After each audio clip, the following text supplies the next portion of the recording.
and welcome to the First Watch podcast. My name is Drake. I will be your host for this podcast. I will be joined by a rotating group of friends who come together and discuss their first watches, whether they be from the 1920s, the 2020s, or anything in between. Now, this is going to be a spoiler heavy podcast, so if you haven't watched the movie already, you could either do one of two things. You could either, one, join us for the conversation and decide whether or not you want to watch the movie for the very first time, or two, you can pause this podcast, go watch the movie for the first time, and then come back and join us for the conversation. Now, without further ado, sit back, relax, grab some popcorn, and enjoy the combo. Hello, and welcome to a new episode of the First Watch podcast. Today, I am joined by a good friend of mine, a good buddy, someone who actually helped me get through this whole process and start this whole process to then bring content to the masses. His name is Vikash, and he is the host of the Cinema Pursuit podcast. He is joining me here today to discuss the movie The Big Heat. It is a movie that was released in 1953. It was directed by Fritz Lang and also starred Glenn Ford, Gloria Graham, and World War II sniper Lee Marvin. So, hello, Vikash. What's up? I thought we were doing Al Pacino, Robert De Niro. I thought we were doing Ah, Heat. man. Wait, We're we're doing not the doing the Big Red Heat? Heat. No. I told you so. Whenever you're like Drake brought this to me, Yeah. he said a name and I didn't really hear it at first. I was like, wait, the Heat. I was like, wait, there's so many riffs off the name of this movie Dude, there's so because many. It's ridiculous. like this one is that one though, Yeah. And I think the on the Criterion they do have Marty and Michael Mann talking Yeah, about these, right? they both And have, yeah. obviously, like Heat itself is one of my favorite movies of all time, and it's it low key has elements of this movie, Hmm. like Big Heat in Yeah. Heat, in Yeah. a great way. Yeah. Meaning that's the great the big or wait is this the big? I keep trying to The say Big the Heat. Great Yeah. Yeah. Heat. No, The no, no. Big Heat is essentially the granddaddy of the Dark Knight. I'm No, it just is. saying. Yeah. No, like this movie, The Big Heat, actually has like the footprint for a lot of the movies that we know and love today. So many shows too. Yeah. Like Yeah. it is genuinely, if you were to look back at a lot of the movies that you watch today, and once we go and watch The Nice Guys, I'm sure, for your podcast, I will probably notice some A little lot. Yeah. some little things after watching The Big Heat. I've watched it like 3 times this week, because it's only a whopping 89 minutes. And I will say if you're I'm listening to this and you haven't watched it yet, real quick, yeah, like go just do it. go and watch it. It Yeah, really is a quick watch. it And like I really said, is. Martin Scorsese, Michael Mann, I swear to God, Michael Mann is one of the most intelligent humans I've ever heard speak in general. Yeah. And I was when the first time I heard him, I was like, wait, I was like, I might need to listen. This guy is like, he's not pretentious smart. He's just like, he's smart with the amount of information he knows and the way that he's conveying it to audiences. Yeah. And I'm a big fan of Michael Mann. And if he's a fan of this, you should watch it. And that's literally, I saw that. I was like, oh, this is going to cook. And yes, it cooked. It does, man. And It's the only trepidation I'll say is to keep your mind open to the fact that this is a movie from the 50s and that what this movie is doing might feel I want to say antiquated, but it's like watching Citizen Kane. mm, You've seen everything that rips this off. yeah. You've seen the Big Heat is like it's you've seen everything that rips this off. I was telling you when we watched the thing that Howard Hawks, the man, the thing from another world, Mhm. is the basis for like aliens. It's the basis for the thing from John Carpenter, right? Yeah. And you can watch that and be like, oh yeah, this is the granddaddy of all those movies. You might argue that some of those movies that come afterwards that are better, but I think this one is great itself. It's always worth the watch, and I think I definitely will have to come back to this because I've been thinking about it a lot today. I ain't gonna Yeah. lie. It's and this movie is so interesting because it is pre-code, but Explain a little bit of what that means. so code at the time, I'm gonna butcher it a little bit, but I have I can explain it a little bit. There was a guideline for what movies could do at the time of the 1950s, 1960s, a little bit, mostly 30s, 40s, 50s, of what they could show on screen. Scarface was another one of these movies from 33, 34 that they couldn't show certain things, and even in order to get the movie produced, they basically had to put a PSA at the front of the movie saying, "Hey, if you see any actions like this out in the wild, out in the world, if you see something, say something." So there was a lot of like tight knit guidelines for what can be shown on TV or movies that would be considered too violent. And Fritz Lang does a fantastic job of skirting this and also showing just enough, both on camera and off camera, for you to understand entirely what's going on without missing a beat. I don't know how he does it, but he does it in such a great way that you wouldn't be able to tell the difference between something like this and something that we have today as And far it's as that in the stuff. sense that it's like it's a mature movie. Like this Yes. is a in my head, thematically, this is an R-rated movie. Do we Yes. see like that level of blood or anything like that? No. But this is just like I just mentioned Heat. That's an R-rated movie. Not because I mean, yeah, probably because of like, some of the violence and things like that. But ultimately, pre-code, code, MPAA, these are all I mean less MPAA, but still like these are censorship things that are in place through the history of Hollywood cinema. Where I read about code when I was 12, and I did an essay about censorship, and that's the first time I ever heard about it.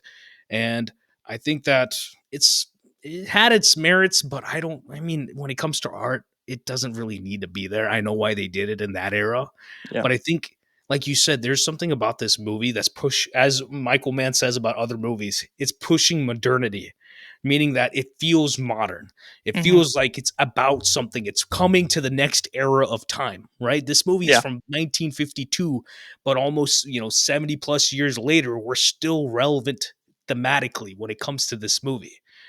You can't tell me that there's still not women who exist in these sorts of paradigms in life. There's not men who exist in paradigms like this still to this day.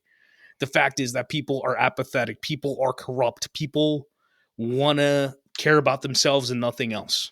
Yeah. But you know me, I Yeah. always want to talk about the opposite, Yeah, which yeah, is Glenn Ford. It is the main character of dude. this movie who is like he's standing on business in this movie. The He is. entire movie, he is He is. standing on business. And there's such an interesting conversation about Glenn Ford's character. Actually, have you seen Glenn Ford in anything else? I swear to No, God, I I don't watched know. this movie last night, and yes, I see the cover and everything. I didn't look at the cover.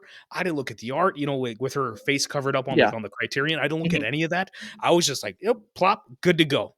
I Yeah. don't want to know what this movie's about. Just let me have it. And I didn't know Glenn Ford was in it. I didn't know Gloria Graham was in it. And I was like, is this like a role, like a smaller role for her? By the halfway through the movie, you're like, no, it's not. Yeah, But definitely not. actually, real quick, do you know who plays Katie, like Banyan's wife? They mentioned this in the Jocelyn Brando. Yeah, right. Marlon Brando's older sister. Yeah. She's great. Yeah. I She loved her did in this movie. fantastic.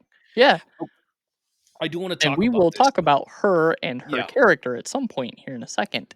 But go ahead. Okay. So this is obviously, low key noir November. This is, the month where it's kind of getting cold. You want to watch a frigid movie, and this is one of those frigid movies. But what Fritz Lang does with it, I think it's a lot more positive in some senses, like because of the ending for film noir. And I have always been a fan of this since I was a kid. And I asked you a question before I had that argument, which you can leave that in. We're not talking about that. But code name Kids Next Door Yes, for sir. any like 2000s kid. You have seen this show, and I hope that you loved it because I thought it was such a rebellious show in every Mhm. single way. Oh, Where it's 100%. like it's not telling you to maybe be a rebel, but low key it is telling you to be a rebel in the best way possible. And I wanted to bring up an episode, season 3, episode 7. So they used to have like like one episode would be 2 episodes technically. And this episode, the first half, it's called Operation Pink Eye. It's a whatever, it's an acronym for Pink Eye. And number 2, for anybody who's seen the show, number 2 is playing a detective, and it is very much film noir. and he's essentially trying to break the case about this pink eye situation at the school, and it is compelling, it is fun, it is a genre piece within a show. And I mean, I feel like anytime you watch a show and it gets into like a longer, this is season 3, like when they get more freedom as the seasons go on, you can make homages. The And Simpsons they has actually some do. insane ones. Codename And Kids Next Door does a lot. oh yeah. And I loved it for that. But see, as like a 7, 8 year old, whenever this came out, obviously you don't pick up on why. Mm. But then, I get into high school, I'm watching Blade Runner, I'm watching Lethal Weapon, I'm, Double Indemnity, Maltese Falcon, both of them, Little Caesar. Like you start going back and watching these movies, or you're shown these movies, which was half the case for me. And then you're like, oh, I've been a fan of this. I've always liked this vibe. And then, throw it, skip, another 20 years or something, 18 years. And now we're talking about The Big Heat. And I haven't seen this movie. And I'm glad that, like I was telling you before, this is a format, like first time watch pod is a format where if you feel like you haven't seen a movie yet and you think you're going to love it, this is the place to do it. Cause I love this movie. I really did. And I it's this movie cooks so hard in 80, 90 minutes where I'm Yeah. like, I kind of got to run it back real quick. I got to think about this for a week and then maybe watch it again. Well, Wait 3 months, watch it again. the the crazy thing is that, on the very first episode that we had, it was with Marley, and we were talking about the movie Seven, and I had mentioned to Shout out him that Marley. I know he's listening. I just want to yeah, say hi, brother. I love you. I had mentioned to Marley that, Seven was one of those movies that you had to watch multiple times in order to kind of fully grasp everything because there is so much going on. The Big Heat is even more so in that Because the realm. thing is, like seven, me and if for anybody listening, me and Drake probably very big Seven fans. You saw it Yeah, more recently than I did. I've seen yeah. it. I saw it in high school, and I could put it. It's one of those movies I can put on every year, and just it cooks. Like they had the Blu-ray come out. Like they did a remaster, not the 4K that just came out in theaters, but they had another remaster they did before they went to 4K. And after that came out, I watched it like 3 times, and I haven't seen it this year yet. But I couldn't even get through the whole episode for the first time watch because I was like, I gotta rewatch it before I hear my homies talk about it. Yeah, no, seriously, I So have to get that 4K, by the way, because that thing is gorgeous. so Anyways, now, like, yeah, I got to rewatch Seven, and yeah, thematically, yes, this one's packing even harder yeah, because it it is an so adult much. movie in that sense. Yeah, and, like, you could almost take every 5 minutes and find something, like, different to talk about in almost every five-minute increment of this movie. And the Because thing like, is, there's so much.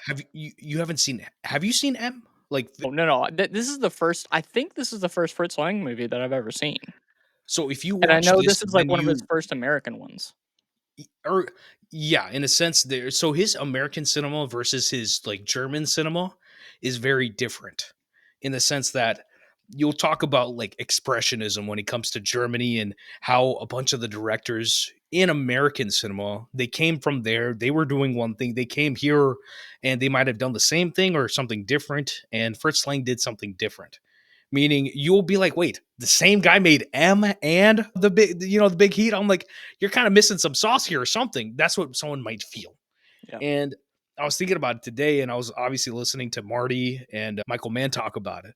And they make a great point that he came here, and what he does specifically with this movie is he presents not maybe a fully objective situation, but he does shoot the movie pretty objectively rather than subjectively because you're following like you're doing a lot of longer takes which they did in the first place then, but his intention behind them was that you're catching characters maybe before they press like before they call action in a sense, like the wife of the guy that dies, Bertha Duncan, like Mhm. after like when Banyan comes to see her the first time, like she's sitting at a mirror, and then she kind of like tightens herself up, and then like comes like the camera tracks back, and then she sits down on a chair, and then she's like, oh, come in, and then he comes in, and like there's a whole the whole conversation there.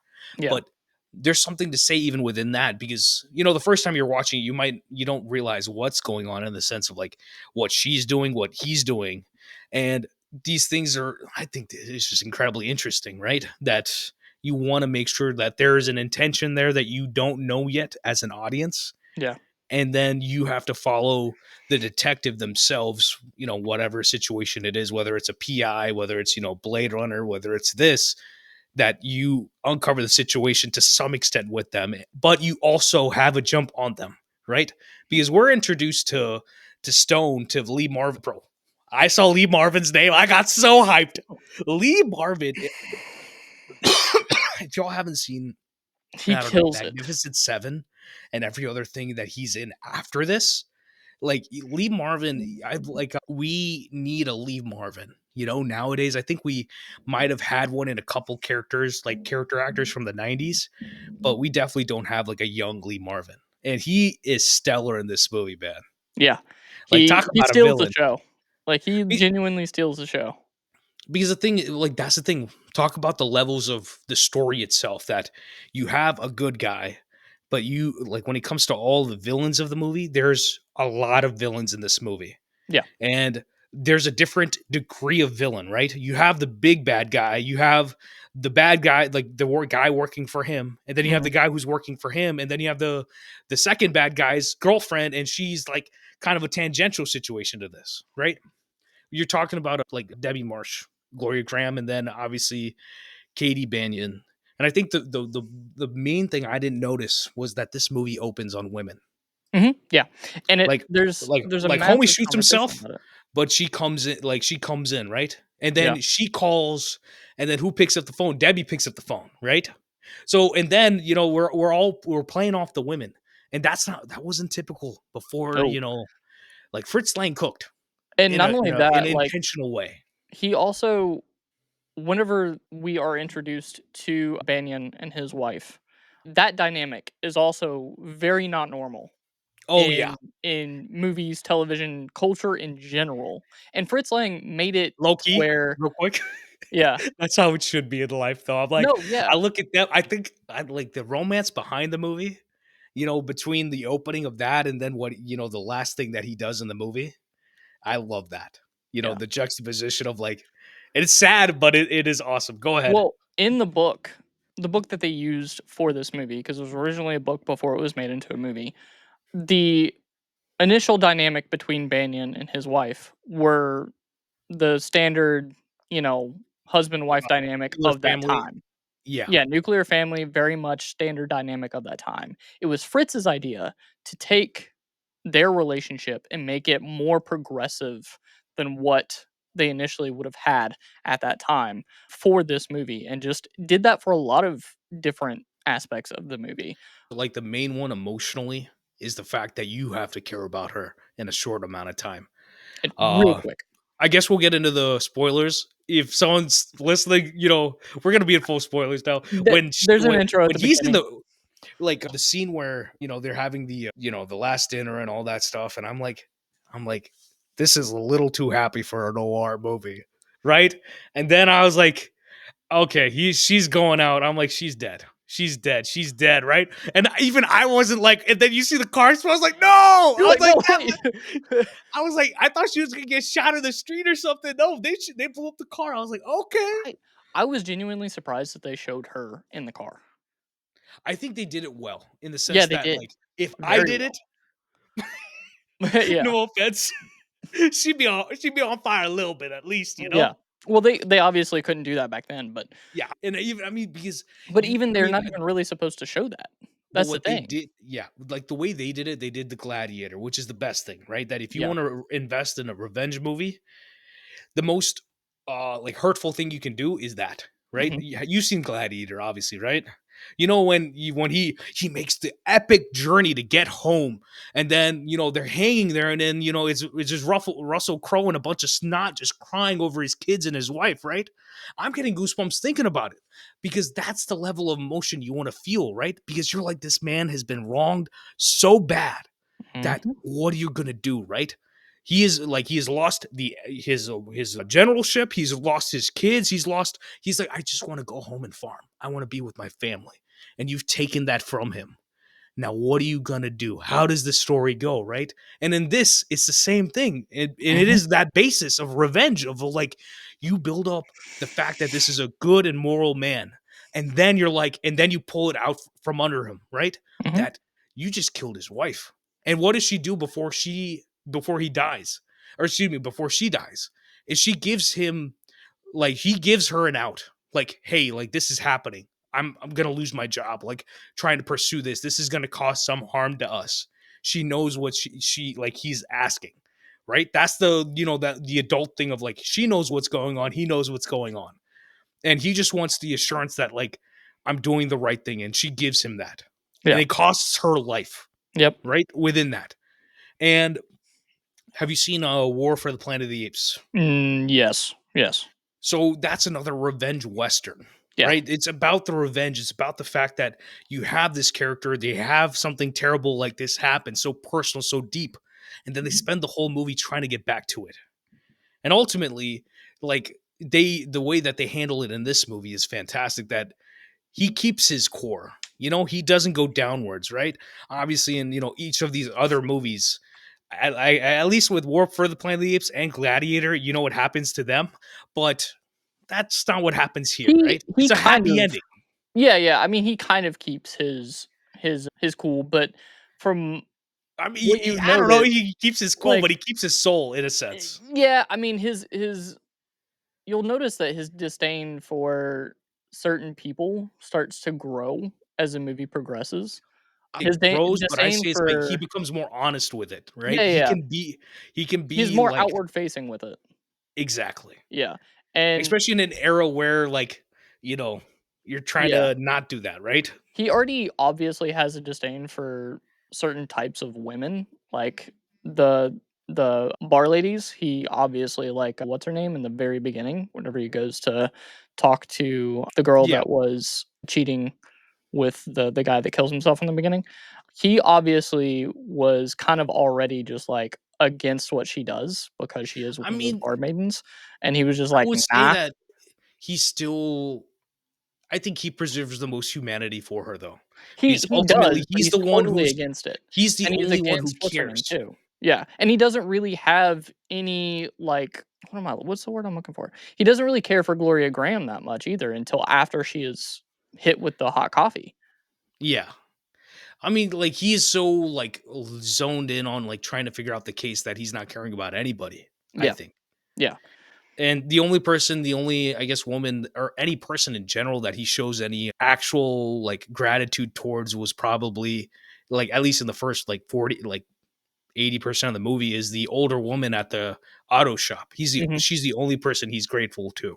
yeah, And obviously that's the big, break that he gets. But the other women, I don't think he's necessarily like actively hating them, but he's also not actively acknowledging them. And no, that there's a very big nuance there yeah, because the difference is a Victor Stone, right? That Victor will literally burned a cigarette on a woman. mhm. Don't pick up the dice is too fast. And I don't know if you've been around women. Great. Two cisgendered hetero men talking about women's rights. I will say this is a Uh, very feminist movie. yeah, And far because more it's than this what it should have been at that time, yeah, for sure. and pushing modernity in a great way, Yeah, yeah.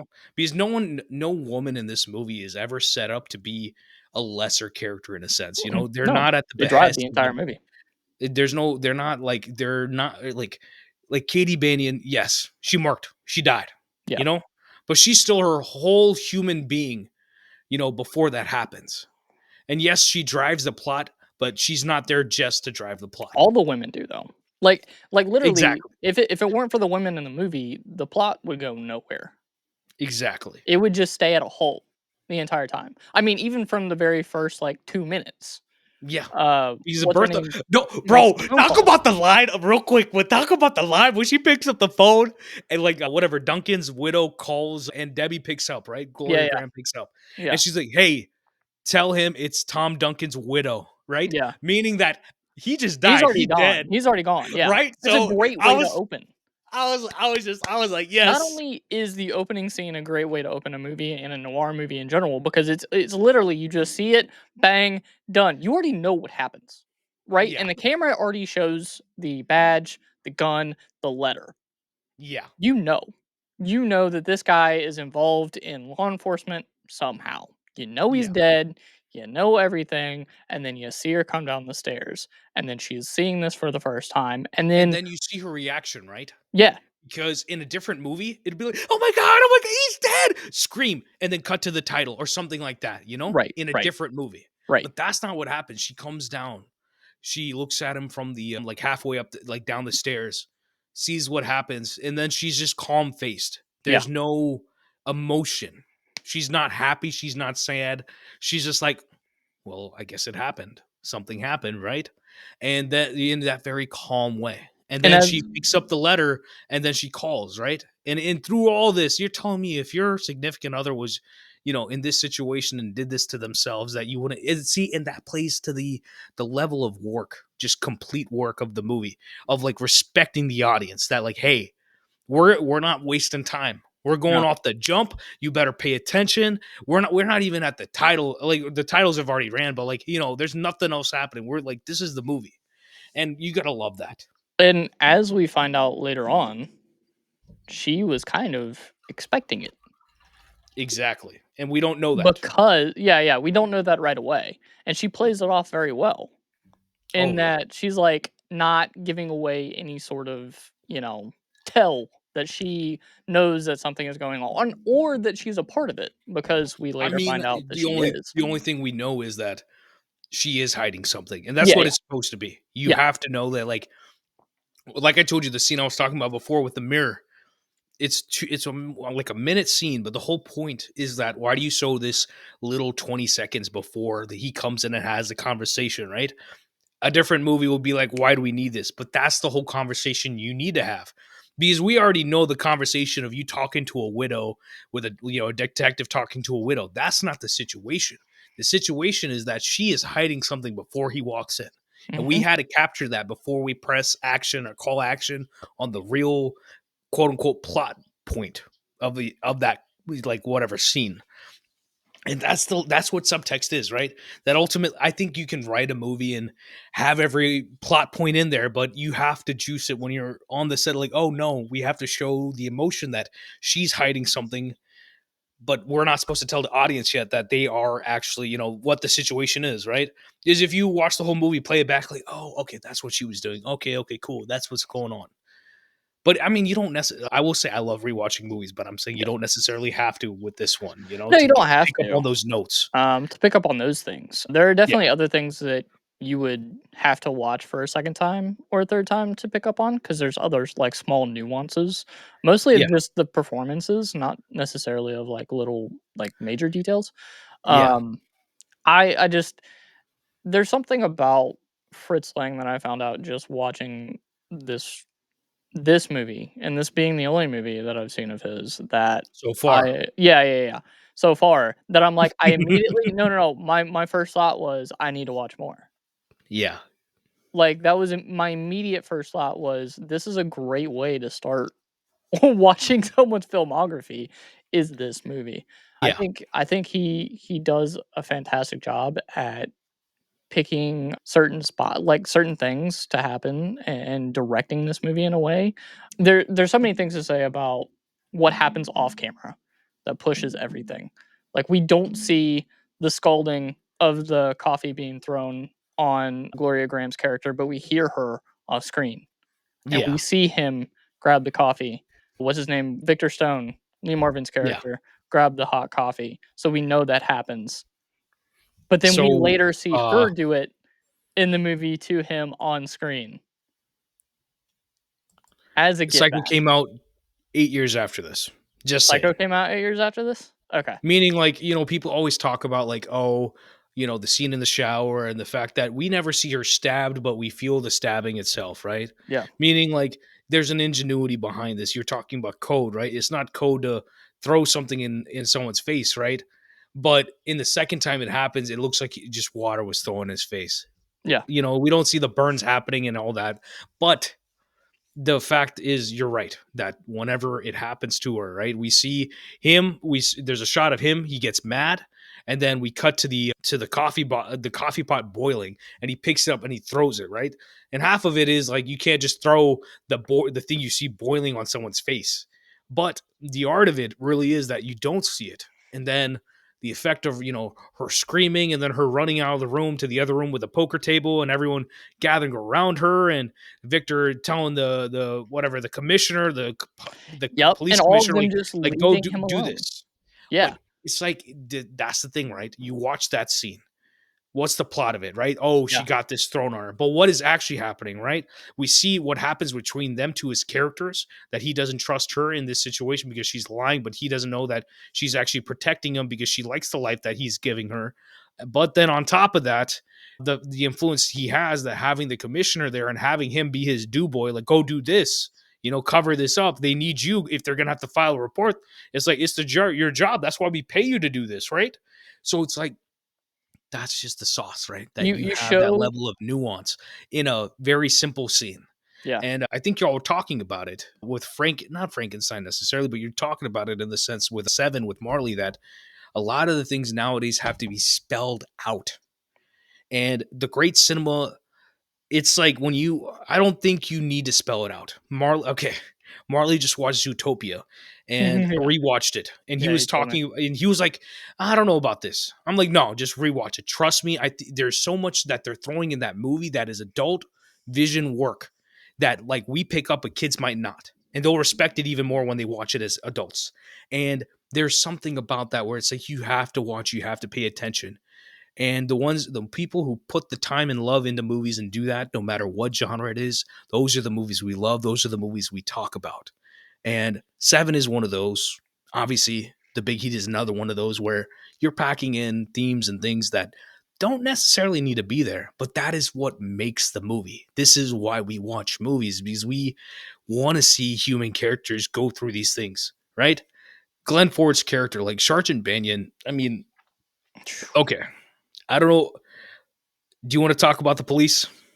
I mean, the fact that they're absolutely corrupt, and the I mean, the best way for them to show that was that scene with Lee Marvin and Gloria Graham, and the fact that, Yeah. after he threw the coffee on her, that they were just like, "All right," like, they didn't And do anything, and it showed just it's how like corrupt they were.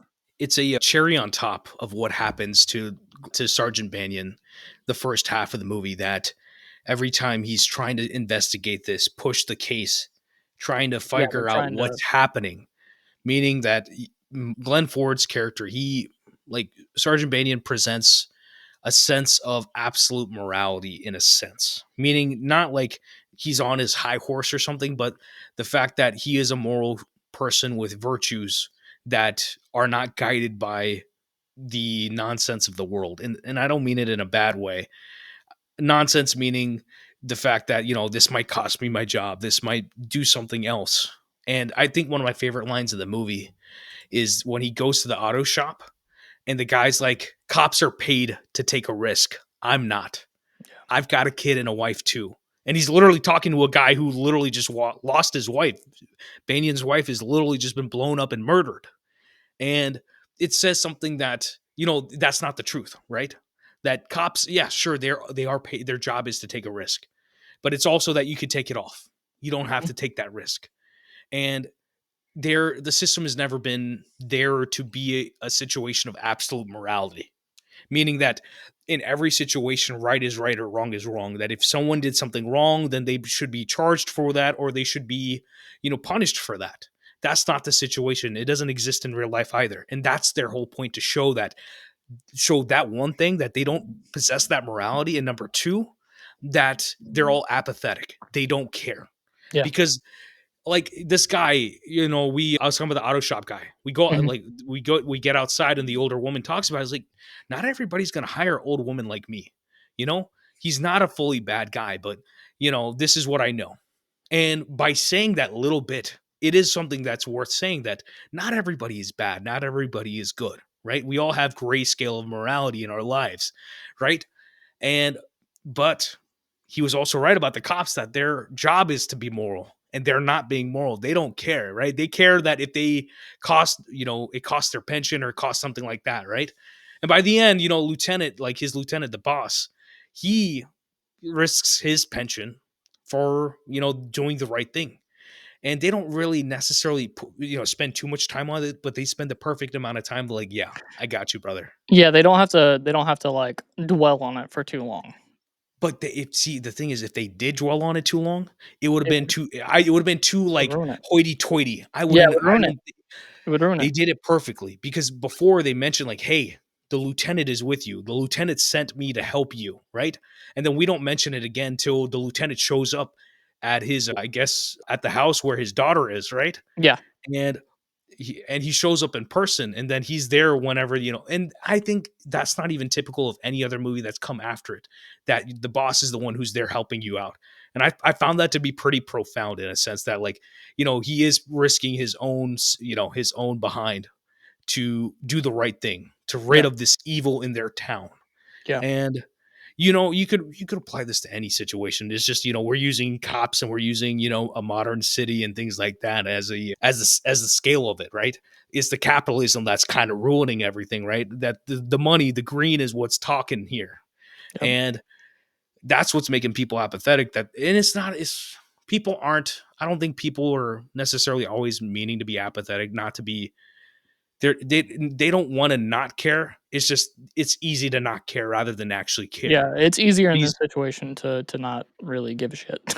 right? Because what does it cost Banyan? It costs him his Everything. house, his life, his wife, Everything. right?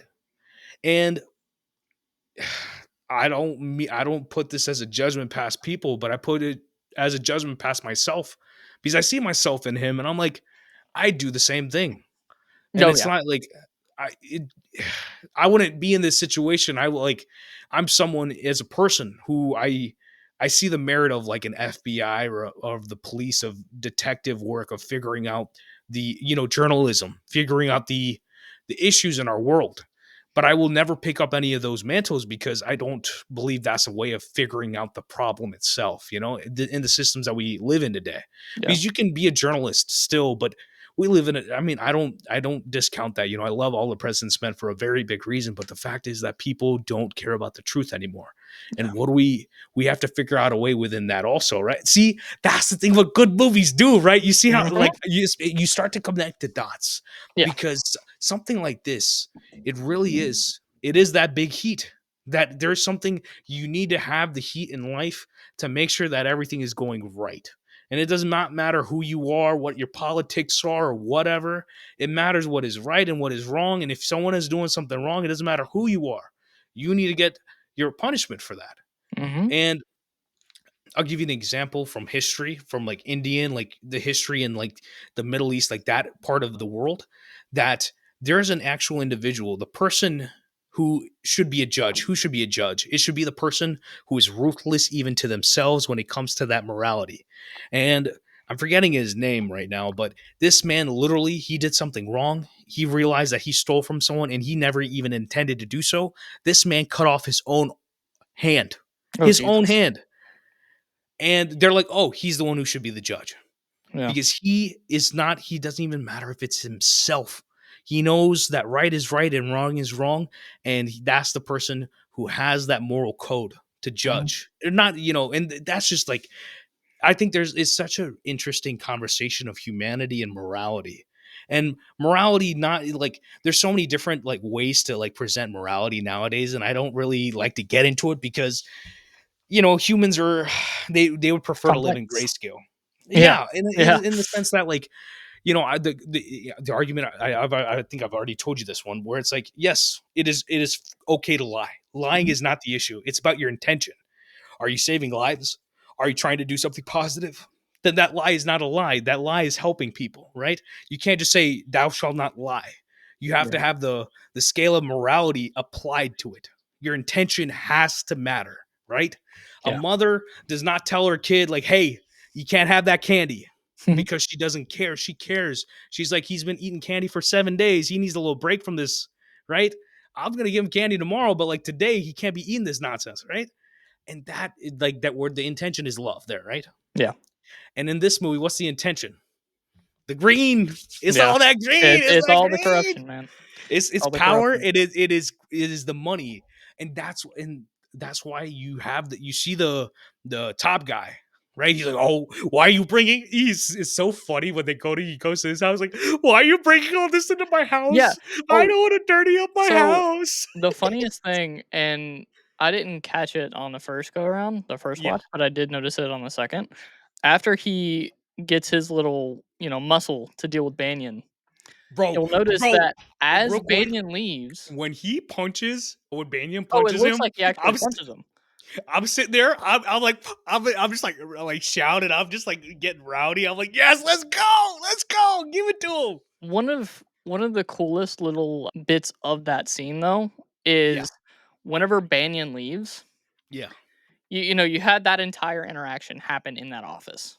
hmm But then Banyan leaves, and then you see as the door swings open that there is a party and dancing on the going other on side with the on the kids. other Yeah, side with the kids and the other yeah, families, and they know nothing about what's going on. yeah, And it shows a distinction between what's going on close knit versus yeah. what's going on out in the outside where everyone is oblivious to all the dirty dealings that are going on the inside. And it's But a that's the great thing way about to show it. that's about that. There's another whole other conversation about that. That like when you become the I wouldn't say purveyor, but you're gifted a life or a situation off of dirty situation. Like that, let's say, great example, Coco Chanel. You Mhm. know, Yeah. they worked with the Nazis, literally, right? Hugo And Boss, same let's thing. say let's say you're Coco Chanel's son, and then you just inherited a company that was built on the blood of 7 million people. And just an example, which is a pretty grave and real example, Yeah. but you understand what I mean. Like, what are you supposed to do? Is that Are you going to stay ignorant to it? Or are you going to be are you going to be apathetic and partying and doing the Charleston, which that dance that they were doing, the Charleston, is stolen from African Americans. And I Yeah. thought there was a low key, I was like, I don't know if French Slang was thinking about it, but there I'm picking up something about that there, that Yeah. the affluent are taking from whatever, from real people. But yeah, it's interesting that they showed and oh, bro, talk about the set design, right? The Oh, set dude. design of the whole movie is fantastic, but in that scene specifically, we come in the house and then we walk in the Z-axis, we walk towards the camera into the office, but in the background we're always looking towards the people dancing at the party Mhm. on the other Yeah. side, right? Yeah. And all that thought is to show this emotion, right? You don't think about it, but you see it. And another detail is when Banyan opens the door, you hear the party, you hear it come in, and then the door closes again, and then like it slowly Muffles fades it all out, out. Yeah. right? And that's what good filmmaking is, right? Yeah. I love Tony Scott for that reason because he uses the sound and goes ham with it. But this is also the same level of filmmaking that you're making sure that emotion is hitting at the Yeah. same time. It So I do find it and bro, that is the most random, like pedestrian scene you could think of in like one of these movies where the detective goes to meet the bad guy, and then there's a confrontation. But the level of thematic work there, genius. yeah. Good. And he's great about, like, his cinematography and the way that he shoots things, Yeah. that, like, it's all methodical, it's all thought out, it is down to cross the T's, dotted the I's. What did you think about the cinematography as a whole? So when I heard Michael Mann shitting on it, so literally Which is so Michael funny, Mann. by the way, I know because because I his didn't point expect is that that, from him. but his whole point is that he loves the work that he's done with the German expressionism, like the work he did in Germany. And he's like, I don't see that with this. And he doesn't mean it in a way that's negative. He means it in the fact that if you look at this is a completely bland situation compared to what he's done before, Yeah. but he does it for a reason. And that's why he's talking about the formalism of it and the fact that he's not trying to, he does have a perspective within it, no doubt, of the way he's presenting the movie. But he makes sure that when it comes to all of the deeper moments of how everything is like unfolding, that we're open, we're wide, we see what's going on with multiple characters at the same time, because we never want to be in one character's perspective for too long or at all, because he wants to present the situation. He doesn't want you to be the eye of somebody, meaning like talking about Fincher's movies are never from like a character's perspective for the most part. I say maybe Social Network work aside, or maybe Yeah. Benjamin Button, he presents the movie to you in the same way, where you see everything that's happening, but it's like a God camera. There's a reason why he like Gone Girl has one handheld shot, and it's because he wants you to feel the like Ben Affleck's character Nick Dunn like running into the car. Mhm. Besides that, there's not a single shot in the entire movie where it's on like a whatever, it's shaky or like a handheld shot, Yeah. because that's his intention behind it constantly. Fincher's work is just as methodical as this for that same reason. Yeah. And that's the thing Michael Mann was talking about is like you can't think like just because you feel a way about it, it doesn't mean that that's the situation. Like Edgar Wright, I was talking to Peyton about Hot Fuzz, and he was talking about Running Man, and he was like the work in it, the camera work, it is not purposely like pedestrian compared to his other work. There's an intention behind it. Yeah. And I agree with him, right? That the great filmmakers, they have an intention behind changing up the pace with their work. If you're telling me that it's the same DP and the same director that shot La La Land and then First Man, I wouldn't believe you, Yeah, yeah. because Linus No kidding. Sandgren is an amazing DP. He is, I think they literally just wrapped Dune 3. You know, Linus is one of our great cinematographers, and Linus, shot the crap out of La La Land. Amazing movie visually. And then you move to Cinema Verte, handheld work. You're shooting 16, then 35, and then IMAX when it comes to for First Man as the movie goes on.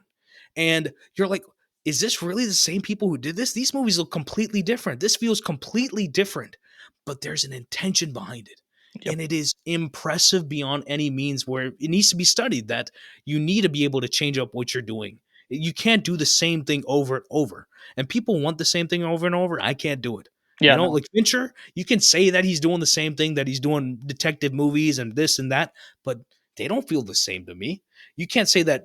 I mean, like there's a DNA there of like grunginess maybe that you feel with Fight Club and Seven and Girl with the Dragon Tattoo. You feel that like that DNA of Fincher there of like the themes, but what he's doing, how he's delivering it, never the same. Bro's Yeah. cooking always, but it's never the same. Yeah. And it's not like he's Kubrick. Not even, I wouldn't compare Kubrick.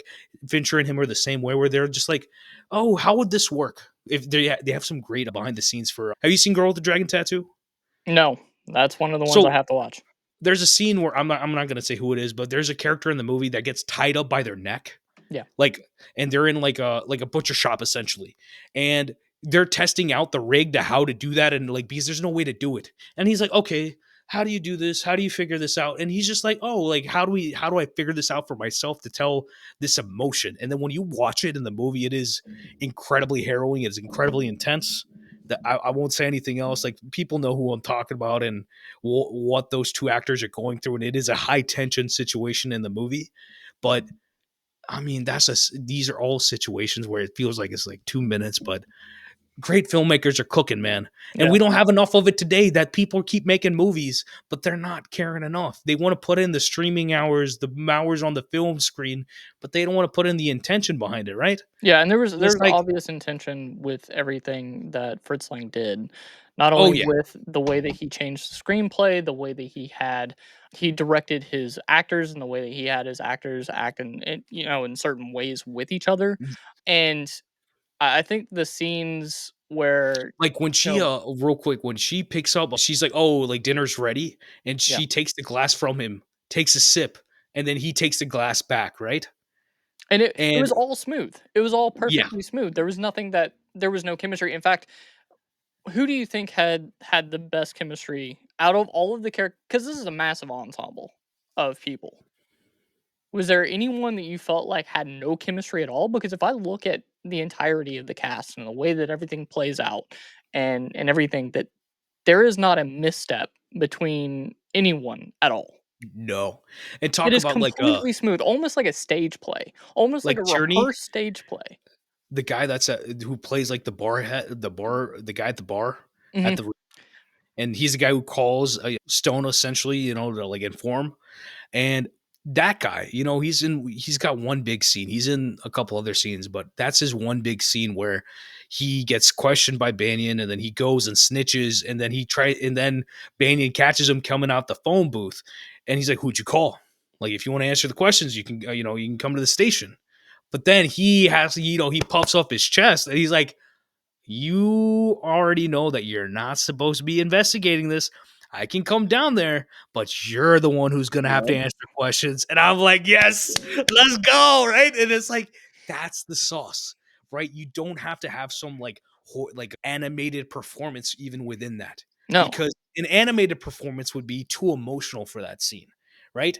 These people deal with this stuff all the time. This is just another day for them, that some smarmy dude who thinks he's on his high horse is going to come and deal with this. It's like, we have all the power, right? And that's the thing, like there's a hubris behind being like, bad guys don't think they're bad guys, right? They think they're doing the right thing, right? And that's their hubris. And that scene is like a perfect like whatever act of that, like you Mhm. said, small role, but bro cooked. And it doesn't feel like a performance. No. And a lot of these actors don't feel like they're putting on performances. They feel like they're just living in the world that we're in, Great which is casting, great.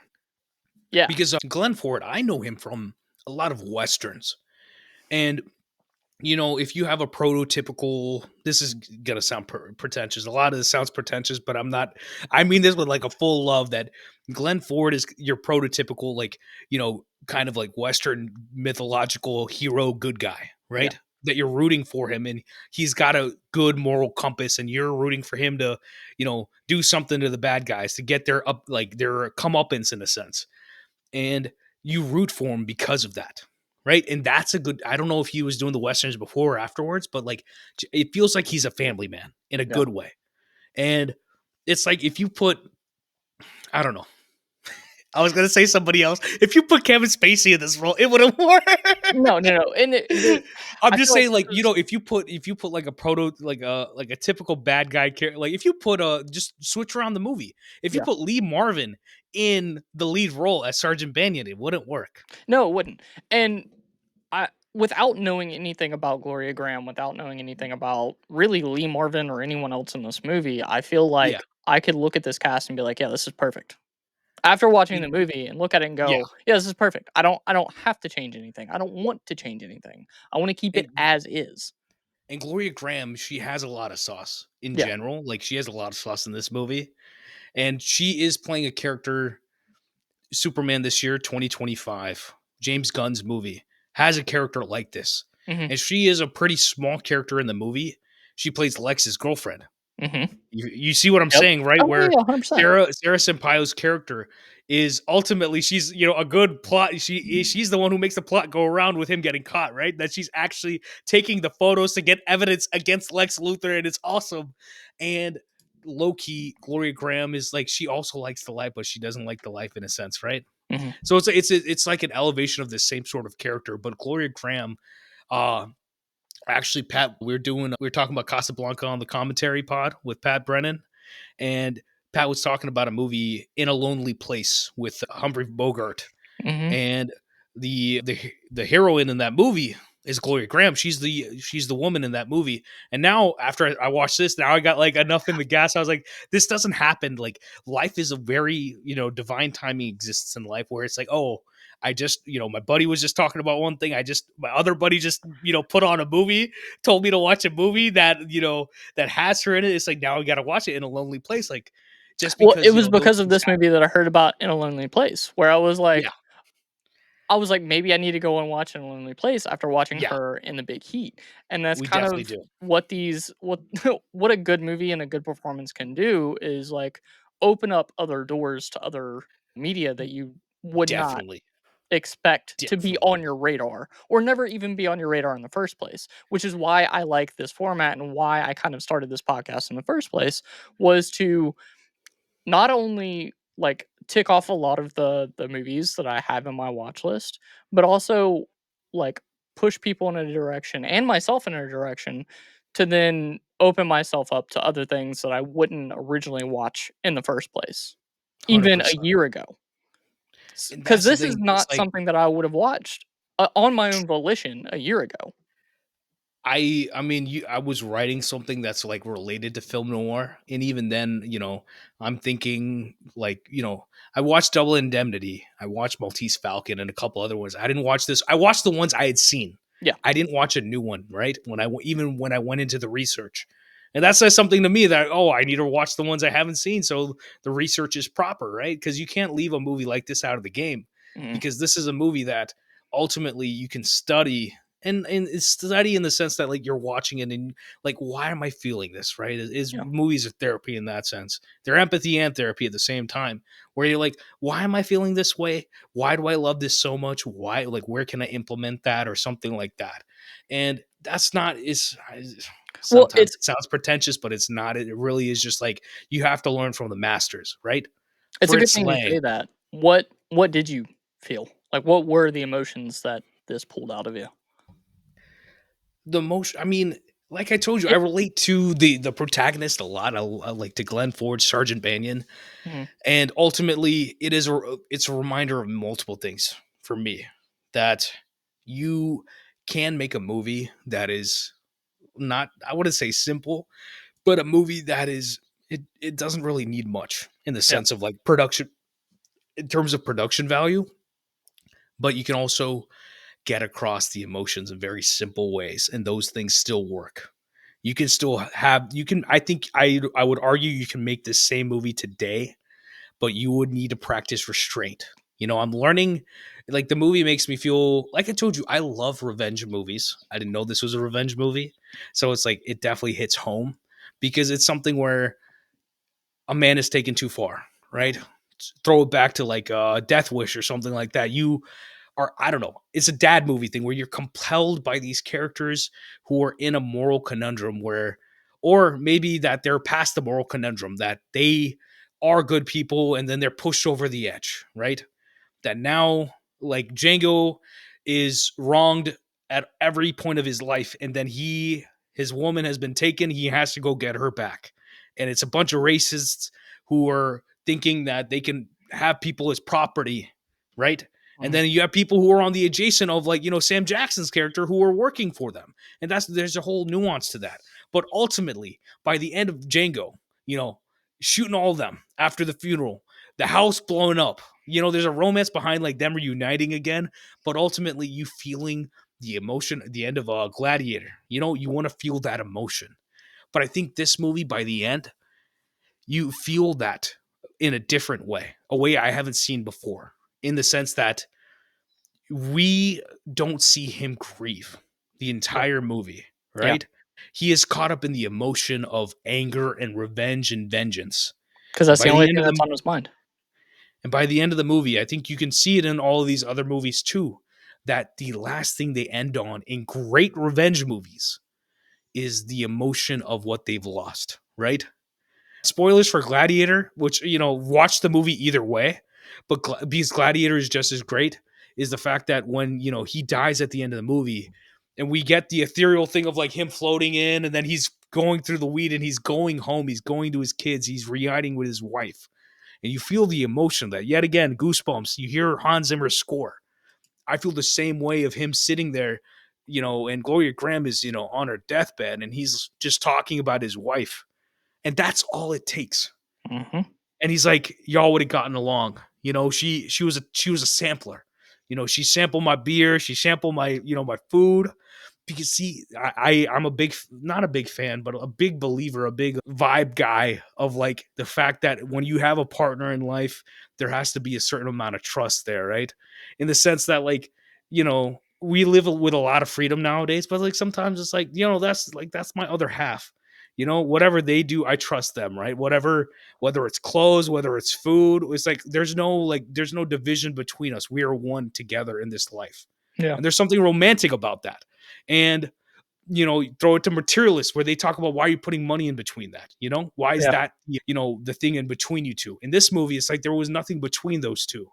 And that's where, and death is the thing that's between them now, right? Yeah. Yeah. And he had to get through all this stuff in the movie to get back to his wife in that sense, right?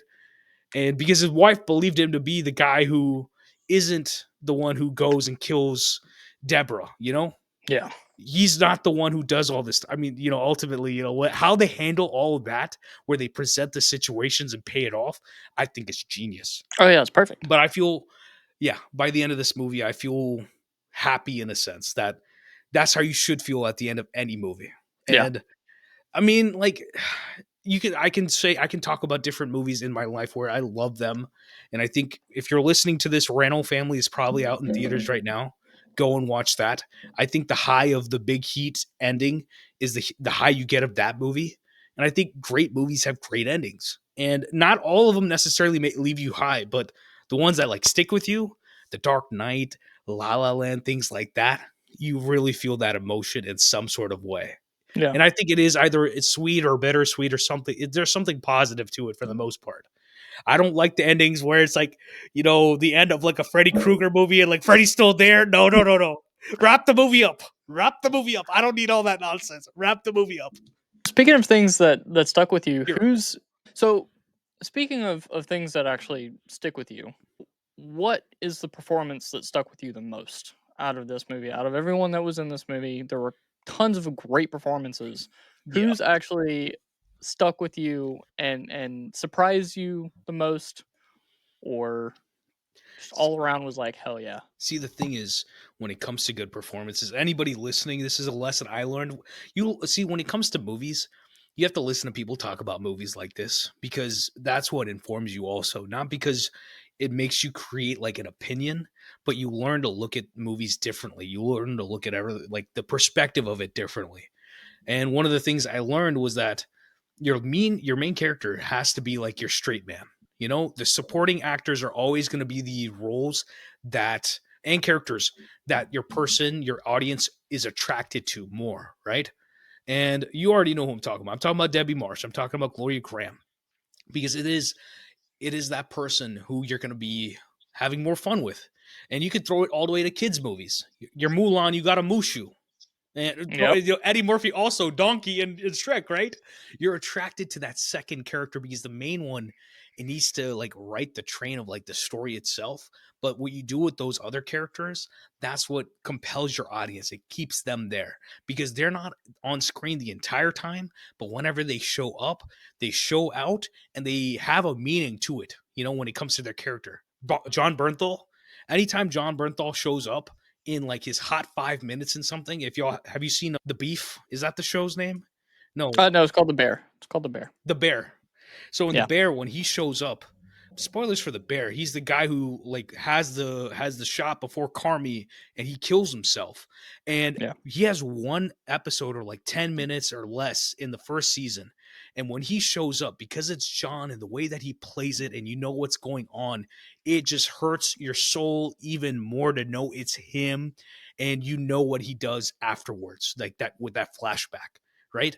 And Gloria Graham in this movie, she is presented to you at the beginning of the movie of being, this, I wouldn't say her, ditzy's not the right word. Oh, Or I would say she's apathetic, or she knows who she is. She's aware of her yeah. situation that she Yeah. just wants the good things in life, right? Yeah. And she's fine with that coming at a cost, meaning that she's around these people that she's fine with being around. She is fine with Victor Stone, beating on her to some extent, right? And because she gets all these material things, and that is what brings her, her happiness. But, through the movie, we see her change, right? Hmm. That at the beginning of the movie, she wouldn't have, been willing to shoot Victor and do everything that she did. She killed Bertha Duncan, but she was like, this is just the right thing to do, right? That You reached a boiling point. once her vanity disappeared, she got in line with what's actually happening when it comes to the situation itself. And it doesn't mean that a person who has vanity or thinks of vanity shouldn't think of these things. It's just that you have to consider both of them. It can't just be one way, right? Yeah. So I found a lot of love for her. I feel like everyone has to find a lot of love for Gloria Graham. I will say the other one is, I mean, Victor Stone is great, but I think it's Yeah. Jocelyn Brando because as Katie, you need to invest in that character for this movie to Oh yeah. work. If you Yeah. don't care about Katie by the time she blows up, by the time she blows up. Yeah, if you the, don't care about the her, you're movie not ain't working. care about the rest of the movie. Yeah. Like Glenn Ford can do all he wants, but if you don't care about the wife, it doesn't matter. Oh, great example. Have you seen The Creator 2023, Gareth No, Edwards? I haven't. I haven't. I need So at to. the beginning of that movie, they have a lot of flashbacks that feel very gladiator-esque of John David Washington and Gemma Chan as like the woman he loved, and she's dead now. And they do a lot of those things, and you see them doing it, but you don't feel the emotion because you don't really, you have maybe like 1-2 minute scene with her before she's kind of dead. Yeah. So what did they do wrong? You need 20 minutes or 10 minutes before that happens. Gladiator 2, they gave you not even a word of dialogue pretty much with Paul Mescal's like wife before she's murdered. That doesn't work. You need to Yeah. be invested. And I was real quick, you've seen Gladiator 2, right? Yeah. Yeah. I saw it in So in theaters. Gladiator 2, I was like, why didn't you cast like Zendaya in that role as his wife? Just as an Yeah. example of like someone who has a lot of charisma, someone that people know, and then you kill her within 10 minutes. You're automatically invested. If you don't want to take the time in the movie, the runtime, then do something like that. Do the best thing you can. You're Ridley Scott. Ain't nobody gonna say no to you. Go find somebody. Yeah. Yeah. Find someone who has that charisma, that power. Because I'm not saying anything. The actress did something bad. It's just the fact that the story itself doesn't work because you were cast in that situation. That's all.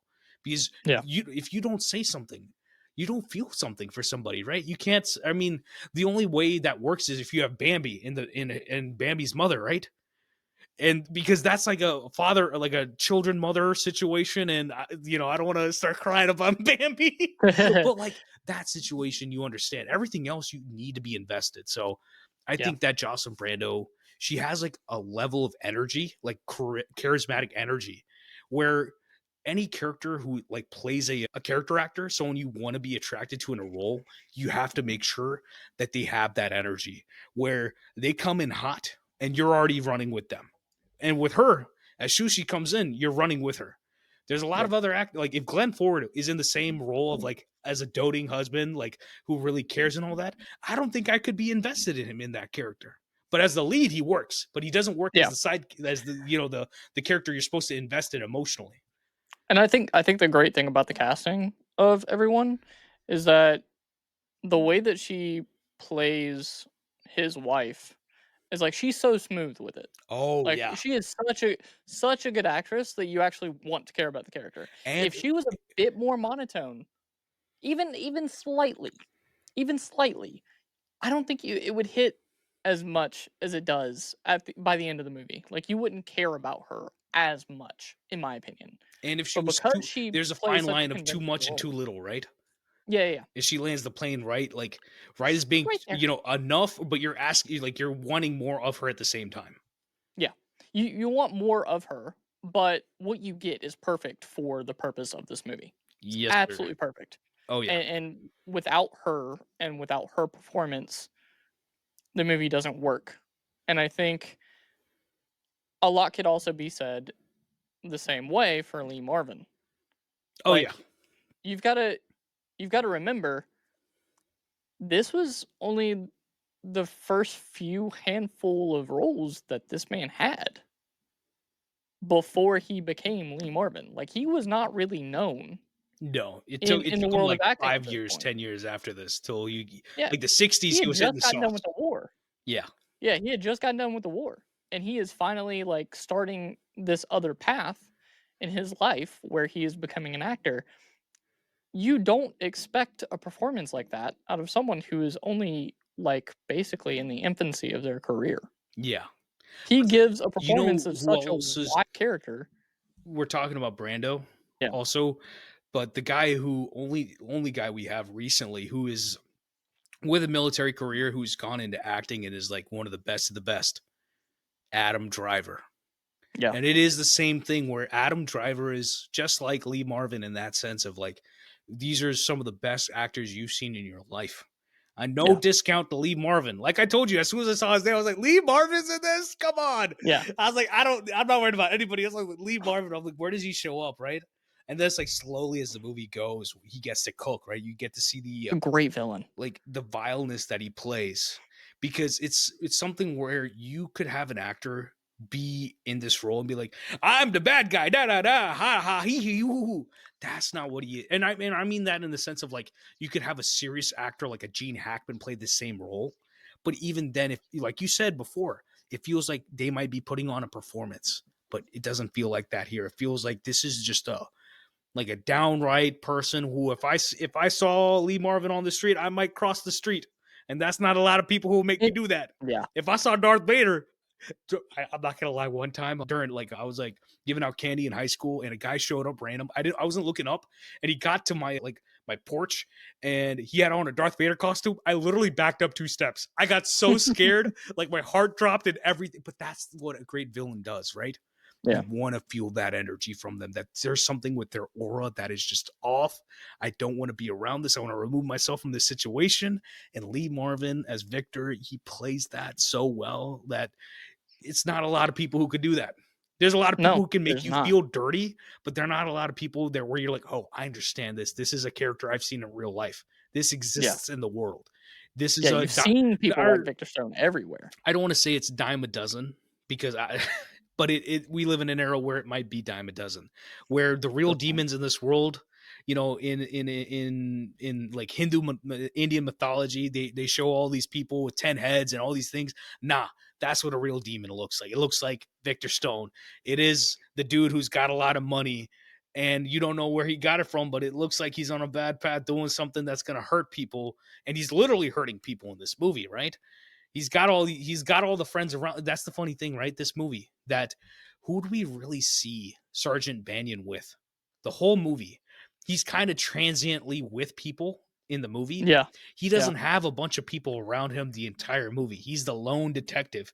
And it's something about like the person who is on that path, right? Where if you're not on the status quo, you're going to be alone in a sense. And it's Yeah. something even with artists where it's like people are not going to see what you're trying to do till they think it's cool, right? At the end of this movie, that's when, you say, like, hey, like, can you get me a cup of coffee, right? Like they're excited to help him after he's gone through all the pain of doing this when they should have Yeah. been doing it in the first place. And Yeah. that's why it's like you can't act like everyone's going to understand you just on a life thing. Yeah. But Lee Marvin in this, you it's funny because it's not like Lee Marvin hasn't played a hero, but it's Right, like, right, right. but that's the thing about great actors is that you can believe them in everything. And Lee Marvin, He does a damn good job of playing a villain. he's one of the great, not he's one of the many great dad actors where it's like dads love this guy. Charles Yeah. Bronson. I was talking about Gene For a Hackman, one of my reason. favorites, where it's like Yeah. these guys, they feel like a bullet train just running through, whatever they're doing, they're running through it and they do it with grace. That's what the acting is. Mhm. They do it with grace, they do it with existence. And not a lot of people, I wouldn't say not a lot of people do that, but it takes a lot of effort to do that. And it doesn't mean you got to be like Jared Leto and like be in character and that's not the good acting. You got to No. you got to be like Benicio del Toro in One Battle Yeah. After Another. Talk about a Yep. performance where it feels like it's lived in. He's not, Yeah. like he's talking about like things just off the cuff and how he's got all these people, and he says it real quick and I love it. He's like, I'm not doing it for the money, because a lot of people do that sort of work for the money, but he's like, I'm just doing this because it's the right thing to do. And there's such a conversation behind that character and what he did with that movie. And Paul being the smart guy that he is to say, like, this needs to be the guiding force of this part of the movie. And Yeah. frankly, the one thematic conversation that needs to happen about the movie. But that, like, you want people like a Lee Marvin, a Benicio in your movie because they make the movie better because of who they are, right? You're talking about Yes. this is a veteran. This is a man who literally went to war, to the biggest war we've had. Hopefully, we don't go back to that ever again. But you know, these guys got to cook somewhere, right? And Yeah. I don't think I think you could. The funny thing is, my dad will always talk about how Harrison Ford was a carpenter Mhm. before he got Star Wars, right? And Harrison was talking about it later in his life, where he's like, I had to go and do something else so these people realize that this is not just what I do. And then that Yeah. made me more compelling for them. And that there's something about that, right? That like I don't expect what I'm doing right now to be what I do for the rest of my life, but I'm doing this. And then people are like, you did that and now you're doing this. How does that line up? It's like that that's what I mean, man. Yeah. We're all like Far more transient, versatile than you thought. we're all transient human beings. Like things that we do affect, where our skill sets are not like our skill sets are to be a human. It shouldn't be that it's a task, right? We all Yeah. have like things that we can do. And you're telling me that Lee Marvin can shoot, but he can also Yeah. act just as well. Yeah. I love that, man. It's awesome that It you was a have cool little people. tidbit to find out that he was a sniper. I Bro, had no do you know idea. about Like, Christopher I Lee didn't know. in his war? Like I think he was talking to Peter Jackson, and he was like, "Oh, that's like this is the sound a person would make when they get stabbed," and he was Yeah. talking about it from experience, right? That's Because crazy. he was in the war at the same time that Ian Fleming was in the war, that J.R. Tolkien was in the war, so but see, that's the thing. I just named off three people who were in wars, or four people counting Lee Marvin, right? But what did they Yeah. do? These are all people who became artists in a big Yeah. way, right? Yeah. And you yet again, Christopher Lee. If I saw that man, Mhm. I'm running away. He has such a like a aura to him, and he was like, yeah, I'm the bad guy. I'm Dracula. I'm every other bad guy in the book. I'm Dooku. Yeah. Even though, and that's the thing, Dooku is such a interesting character that he was a Jedi, and he Yeah. was Qui-Gon's like a master, and his Padawan is actually one of the greatest Jedi's. Qui-Gon's my dude, but like you see the tragedy of Dooku's character from where he was a good guy, he got corrupted, and ultimately, he got even betrayed by that bad master, by Palpatine. It's like E2 Brutes. I love all that, man. Who We'll talk about Star Wars one day on something. Yeah, yeah. I was just talking about The Um, Last Jedi. That's a can of worms to open. I'll tell you that for some people.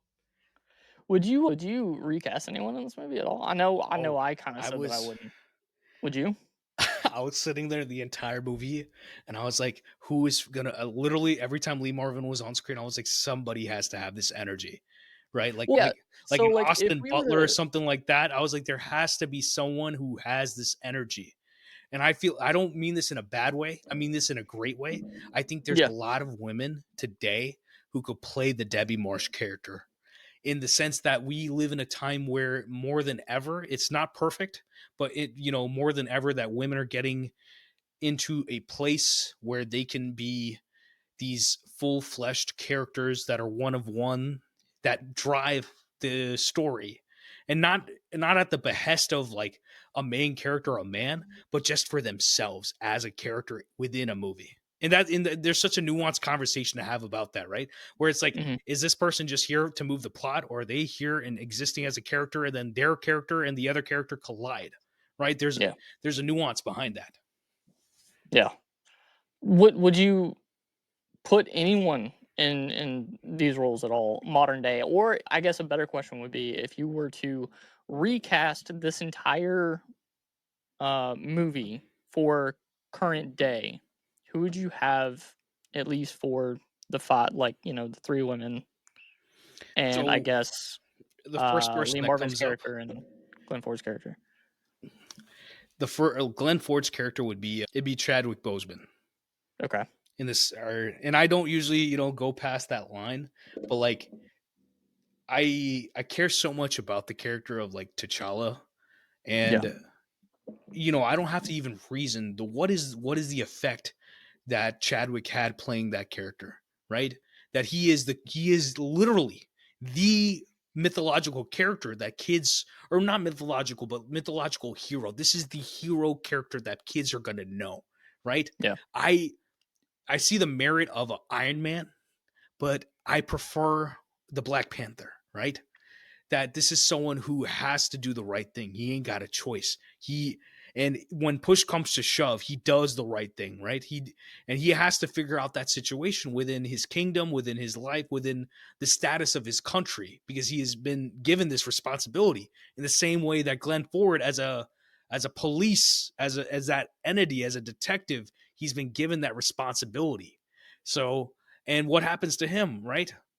I mean, in at least in the first movie, he's dealing with the death of his father, not his Yeah. wife. But in that same sense, he has to figure out that whole situation. And, there's a killmonger and there's elements of that. So, like, I see a direct comparison within that where I'm like, oh, that's an easy, like, right away. I would do that. Yeah. Glory Graham, on the other hand, this might be That's also, that's gonna be a hard one to kind of, because is there's so many different women that you can put in that spot, I feel like. you're going to like this one. So, there's two that I'm thinking of. The first one, Okay. have you seen Running Man yet? Yeah, yeah, I saw it Friday. So anyone who has seen Running Man and they've seen the Batman, they've also seen Sinners this year. And I don't mean to be ripping from my man Kugler that much. I love him, but Jamie Lawson, who plays the wife in Running Man. So Jamie Lawson, she plays the woman, the singer in that Miles Canton's character kind of gets in a thing with in the back room. I'm talking about in Sinners, but Yeah, yeah. she has that energy of like being having a presence, but she also could be able to, you know, be around different types of people in a sense. But I think the one that I was thinking about that's more interesting to me is Rachel Sennett. But Oh, let me yeah. cook. Let me Yeah. cook in the sense that Rachel is, she's about my age. She's in her upper 20s and Yeah. she has something about her. There's a star power within her. There's a presence there. That's the first thing you need. She has that presence as a character. Yeah. And then on top of that, she has this ability to be around a lot of different people. You haven't seen Shiva Baby yet, but you can Not yet. see where she can be, crazy. She can be fun, but she also has these dramatic moments about her when it comes to the actual like narrative crazy things that might happen in a situation. So I could see her being some people might be skeptical, but for me, I see the path for her of like doing a serious role like this that's also a little bit not serious, right? Yeah. Because it's ultimately that's the line between like maybe comedy and drama is very, very thin, and she would land that like that specific situation so well. Yeah, I think she would do pretty well in that role. I mean, there's a couple other people that you might be able to put in that position, like a Margaret Qualley, Yeah, or like, Margaret. I don't know if she can do the serious because she though. did. No, I think Or no, she she could, can. She can do it. because she did Blue Moon, and she was great in Blue Moon. I don't know if you saw Blue Moon, but it was Actually, kind of that same, she can do it. archetype. I'm not Yeah, thinking enough because like yeah, I the things I love her in are typically like the more fun things, but yeah. she also does have the serious side. If you've seen Sanctuary also or The Maid, and she has done those serious things, so you're right. She could definitely Yeah. do that. I think There. actually she would be better for the Brando, like Jocelyn Brando, like Katie. Oh yeah. She'd be Actually, better as yeah. the wife. Yeah, she would be. That's what I was. 'Cause So she it'd be played her that or like perfect. it's either her, Elle Fanning, or Caitlin Oh Dever. yeah. Those are the three Oh where I'm like, yeah. I are emotionally I feel at home with them. That I Mhm. know them in a sense, and that is something like a homely vibe of their existence is something that you need with that character. So it's Yeah. like it, this sounds morbid. So if like a Margaret Qualley or Caitlyn or Elle Fanning, if they were to to bite it, you would be heartbroken in a Oh half. yeah. You know. Oh yeah. So yeah, and obviously I cast a little bit younger with them. Bro. You know who should have actually been Glenn Ford? Who's that? David Johnson. Dave, if we're going younger with everybody else, it would be David Johnson who would play that role Yeah, I can see because that. you would be so invested in him. He's such a great actor. He has such a presence. And he obviously the long walk, right lane, everything else he's done, you feel for him. I wouldn't say automatically, but just his existence is so comforting.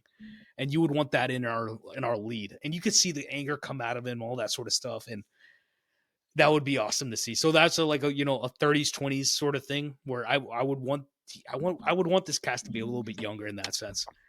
Yeah. Victor I think if Stone, you. oh man, Victor Stone. So Victor Stone meaning like Lee Marvin. Yeah. That would have to be. Hmm, you'd have to have someone despicable, low key. Yeah.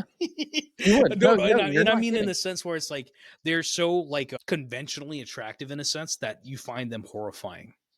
Yeah. And that could be your Austin Butler. It could be a Jacob Elordi. I think Jacob would be mine because Yeah. I love him.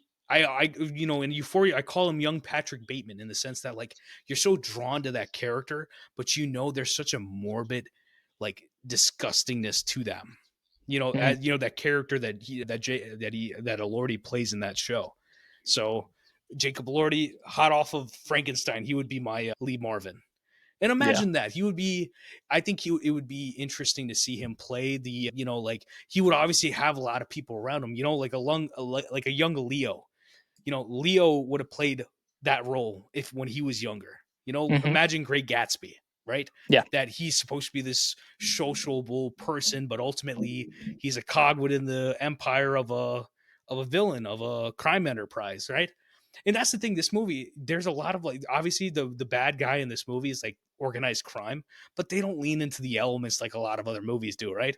Like The Yeah. Departed, we're shipping up to Boston, and it's a vibe, and you love that.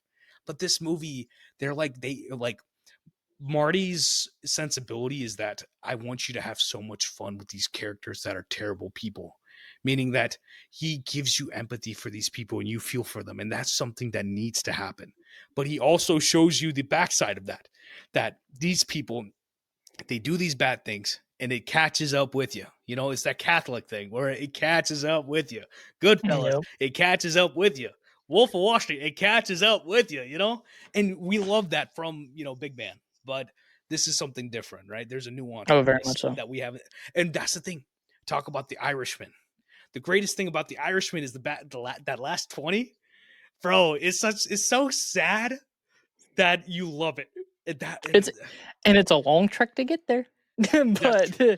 But I'd you say get it's there. a long trek to. I sat in the theater and I did that one. I did Killers of the Flower Moon in the theater.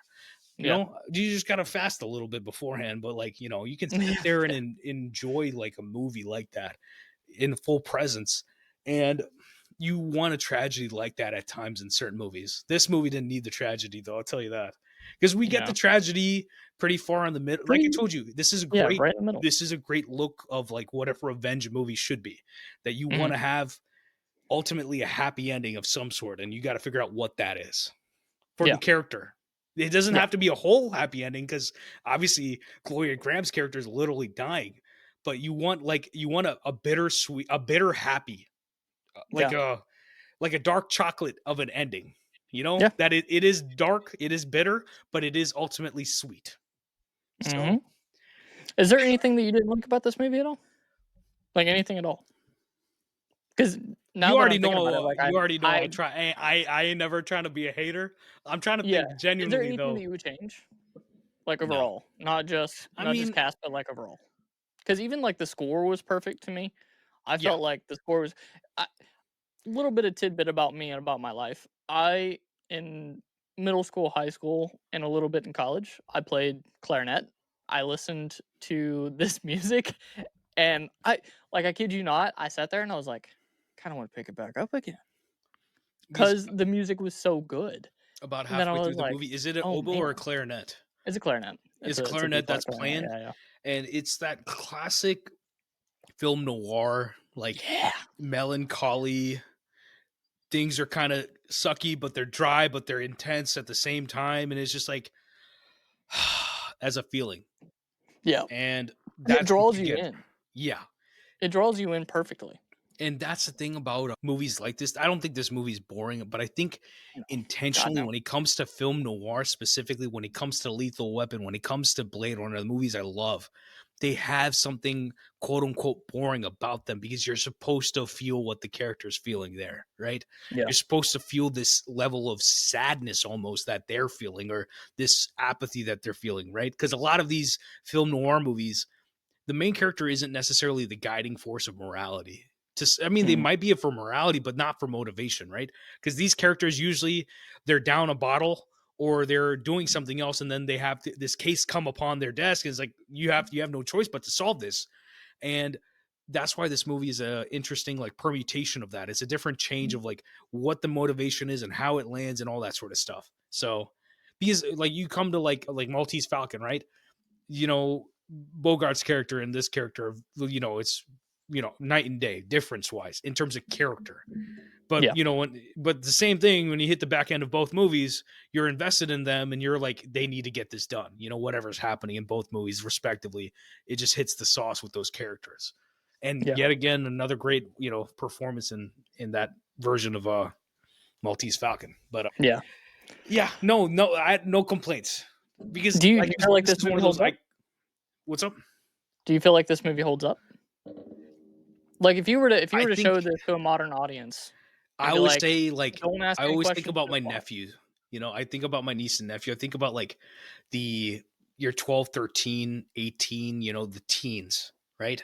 Yeah. What would they think of this? And I think it holds up, but it's so iconic in a sense that if they've seen other stuff, they might already know the DNA of the movie. But it just takes a little bit of nuance. I think this is a movie that will hold up for the. It's not a. I say this sometimes. It's like it's not a good thing. Certain movies hold up.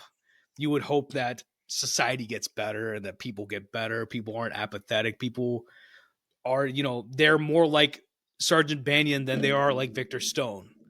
But most people are somewhere in the middle. That's what Yeah. humans are. But that's why it's always going to be relevant that you can relate to ultimately you can relate to Gloria Ram's character. You can relate to Debbie, but you can also relate to Dave, to Banyan. And that's the whole point is that yes, we need good things in life, but we also want to, make sure that things aren't going bad in this world, right? That we're not propping up corruption and all these other things. And we live in a time where we are doing that, whether we want to or not, right? And it's like, how do we do that? Is protesting going to help with that? I don't think. I mean, it helps, but I don't think it's the ultimate solution, right? The ultimate Yeah. solution starts with us, and Yeah. with the people we know. You can't just be like, "Oh, that dude's bad. I'm not going to talk to him." You gotta Yeah. figure it out with him. You got to find a common ground.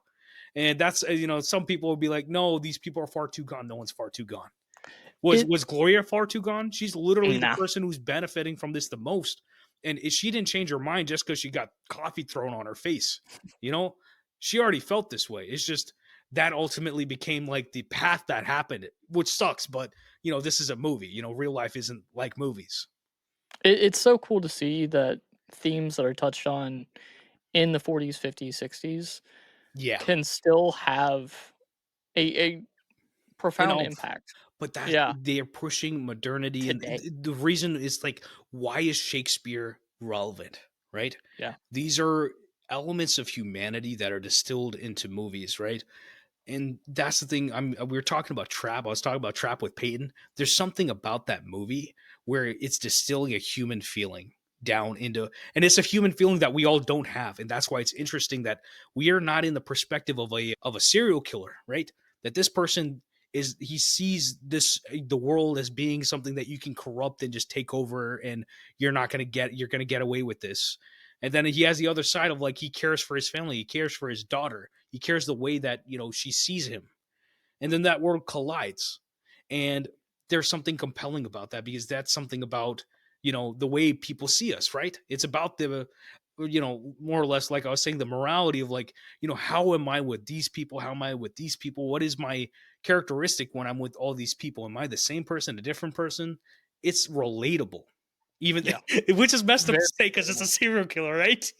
Yeah. But that's what good cinema does. It does something that you haven't seen before.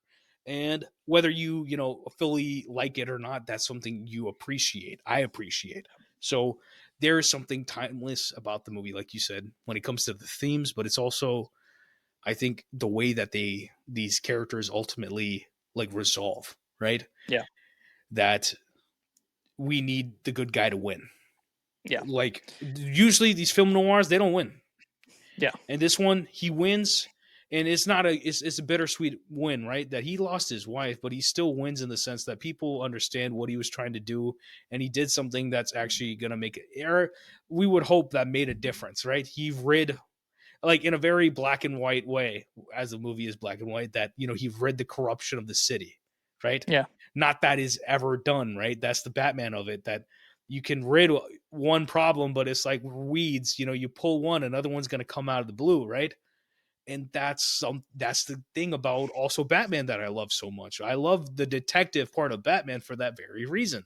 That we have various bad guys with various instances of like how they're bad. We have the psycho Joker, we have the actual mentally crazy scare like Scarface, who's a ventriloquist and he's been wronged in one way. We have Victor Freeze, and Mr. Freeze has been wronged in a different way, and his story with his wife and all. That's the thing that gets compelling about all these characters, whether it's the film noir or throw it to Batman, that we want to see people who are in these different parts of their their lives or as characters, because there's something compelling about it, man. Yeah. So I don't know if you pay attention to this kind. I mean, we kind of do because we've talked about the Oscars and award seasons and stuff like that This one, no with idea. each other. So I did a little bit of research. Yeah. Zip zilch nada. No nominations, no nothing. Not even recognized. I will throw it to Heat, 1995 or Yeah. 96 Oscars. This is one of the greatest movies of all time, full stop, no question about it to me. No Oscars. Not even Yeah. because this is the same year you know like De Niro's even got like Casino and some other stuff coming out. Val Kilmer's literally playing Batman and the same character in this during the same time, and there's always a lot of other stuff going on. Yeah, But but then you ultimately, look at the list of what are the all these movies? movies. Like the movies are movies that I've never heard of, or like it doesn't make any sense. Like I understand like things like Calamity Jane, cool, So this is the awesome. year that High Noon won Best Actor, right? Yeah, yeah, 19. Yeah, Yeah, yeah. This is the year. So just yeah. for anybody Or no, listening, this was 54 is what it should have been. So it wait, is was not Stalag 19. 17 Wait, this because the isn't. movie was released in 53. Oh, it's 1953. Okay, that's why I was So thinking it so was in the awards 52. would have been in 54. So Yeah. if you look at the actual So awards for Who made Stalag 17? Because that one I know. let's find out. Let's find out. Stalag 17 was Billy Wilder. So I get that. Like that makes sense. Winner for the But actor is William Holden, who's he's in Roman Holiday. He's a great actor, but yeah, yeah, yeah. Billy Wilder is a goat. One of But my then there's favorite other directors. Period. You know. yeah. But then there's like a bunch of other things in here that I'm like, Brando for okay, Julius Caesar. yeah, that But makes but sense. honestly, you're right that you don't hear about From Here to Eternity, right? You've got Yeah. Montgomery Rugged Clift and Barrel. Burt Lancaster, which are these are all still legends, but it's still not like it ain't the sauce, No. like Sinatra won a what do you call it? He won an Oscar this year, and this is the same year that Shane came out. This is the Yeah. same year Roman Holiday came out. These are Stalag 17. I think that's one of the few ones I haven't seen from Wilder, or else I would have recognized it. This is a year that Audrey Hepburn won Yeah. off the jump for Yeah. Roman Holiday, And rightfully so. but that's the thing. We're looking at this all these years later, and what ultimately shows up, right? Like Roman Holiday still shows up. I'm Mhm. sure Stalag Yeah. still does too. Big Heat still shows up, but it's Yeah. like usually I feel like these movies. I don't want to say this. They're low key downers for people, and I mean a downer in the sense that like they're adult movies dealing with adult trauma, and you can make a movie like this that's fun, and that's how you get an Anora. That's what it is. It is this sort of adult movie that's fun, where there's Yeah. like a whole other narrative going on that movie that's not the narrative of the movie. Yeah. And like by the movie, like the end, you know what's. I mean, you don't know what's going on. It's just like you can see it happening the entire movie, and that's Sean Baker's intention. That yeah, all this stuff is happening, but Baldy over here is actually caring for her and loves her, and in that movie's definition of love. But and you see the tragedy that that the main character feels by the end of it, and she's so in her mood with that, right? But yeah, these movies they don't necessarily always get a lot of love. I'm surprised, but there was a fun element to Nora, so people did definitely But gravitate towards it. this Oh, movie should have easily been nominated for because something. if you watch if you watch a lot of my favorite movies, like Gladiator, yet again, that movie is fun, right? Yeah. So that got nominations. Heat, Yeah. Not a fun, yeah. It's not like a classic level of fun. I think it's a thrilling experience watching, all these characters exist in this world in LA, whether it's the criminals or if it's the police, and there's no really line between how you feel about all the characters. You feel for everybody because like the Allstate guy, Dennis, Mhm. he's in Heat and Yeah, he's literally on parole and he can't get a good job and he's only doing the job so he can get money. And it's like you understand that. I see it in real life. And it's not like he's trying to do something bad. He's just trying to get by. But it's yeah, like the system of the honestly corruption of the system itself makes sure and puts you it puts a hand on your throat and starts yeah, slowly choking you. And that's one of the elements that like Michael Mann has in the movie, but he doesn't like, and that's the whole point of a good movie where it's like it shows it to you, and it's like if you want to pick that up, it's there. But like we're not gonna like bump you over the head with it. We're not gonna like, hey, this is the point of the movie, because there's yeah, so many things going on that movie where he presents it and then he moves on. He presents it and then he moves on. So you care for the characters, but you also know what's happening by the time the robbery's happening at the end of the movie or yeah. whatever. I say the end of the movie, but it's like there's a lot more going on there. But If you were yeah, to this movie, yeah, nothing. I will say, what do you Nothing think is about the great though. costumes? I see. Okay, I will I say like the costumes. I like even on the Costumes are great. Casablanca pod. I was talking about I was talking about the skirt that Audrey Hepburn was wearing. This is the fourth pod I'm doing this on that she was wearing in Roman Holiday. I just really Yeah, like that skirt. It's a great skirt, and yeah. it did win costume design. So I'm like, okay, that's a good thing. I like that. You know what? I find it odd that they don't even get that Do they have a production design? in the categories. Like, Yeah, no. I'm not sure if they have production design back then Bum, bum, because bum. yeah, they don't. Because No, they I don't. think the production design in this movie is kind of effortlessly great.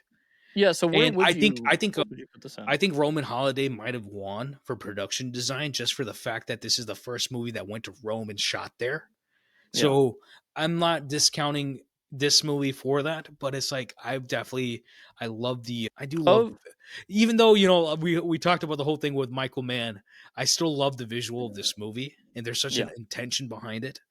I love the production design. Obviously, we love the acting. Who would we put up for these roles? I don't know. Would you put up Glenn Ford? Yeah, probably. Okay. In lead, for Yeah, sure. in lead. Okay. Um, Because Lead I think actress, Gloria Graham, or, yeah, I guess they're all you'd call supporting. her lead actress. Or no, she's No, she's she definitely she'd lead. be lead actress, yeah. But the other Um, like Deborah, you know, uh, Deborah would be a decent one for supporting role supporting, for sure. and then Stone for Um, Lee Marvin for supporting. yeah, and then Fritz obviously for directing. And yeah, and I would put obviously the wife Brando. She would Yeah, definitely be in the supporting actress also. yeah. And that's the Did thing. they have Like, music by this point? Yeah, they had music score too. yeah, And I would definitely put this in there. I have not seen. I don't even know what Lily is. Yeah, like Kiss Me Kate, the 5,000 fingers of Dr. T. Like what are we I talking will here? say sometimes when we get into some Oscars, me and Zach will go so hard on movies because we'll be like, "What is this movie? Why Yeah, is this no, I nominated? This is not we were relevant." me and Marley on the first episode were talking about how Babe got more nominations than Seven did. And Like, I was telling him because the real quick side tangent on Babe, the fact that that movie was George Miller's baby, and he went from making Mad Max movies to being like, let me make some kids movies, and he excelled on both ends. And what he well, would he like, wasn't even director for that. He didn't even he get he pretty much a presented the movie to the director yeah. and like, you're gonna direct this, and I'm not asking, and this And is the way you're gonna do he it. got the nom for best director and Fincher didn't. It was weird. Which is crazy.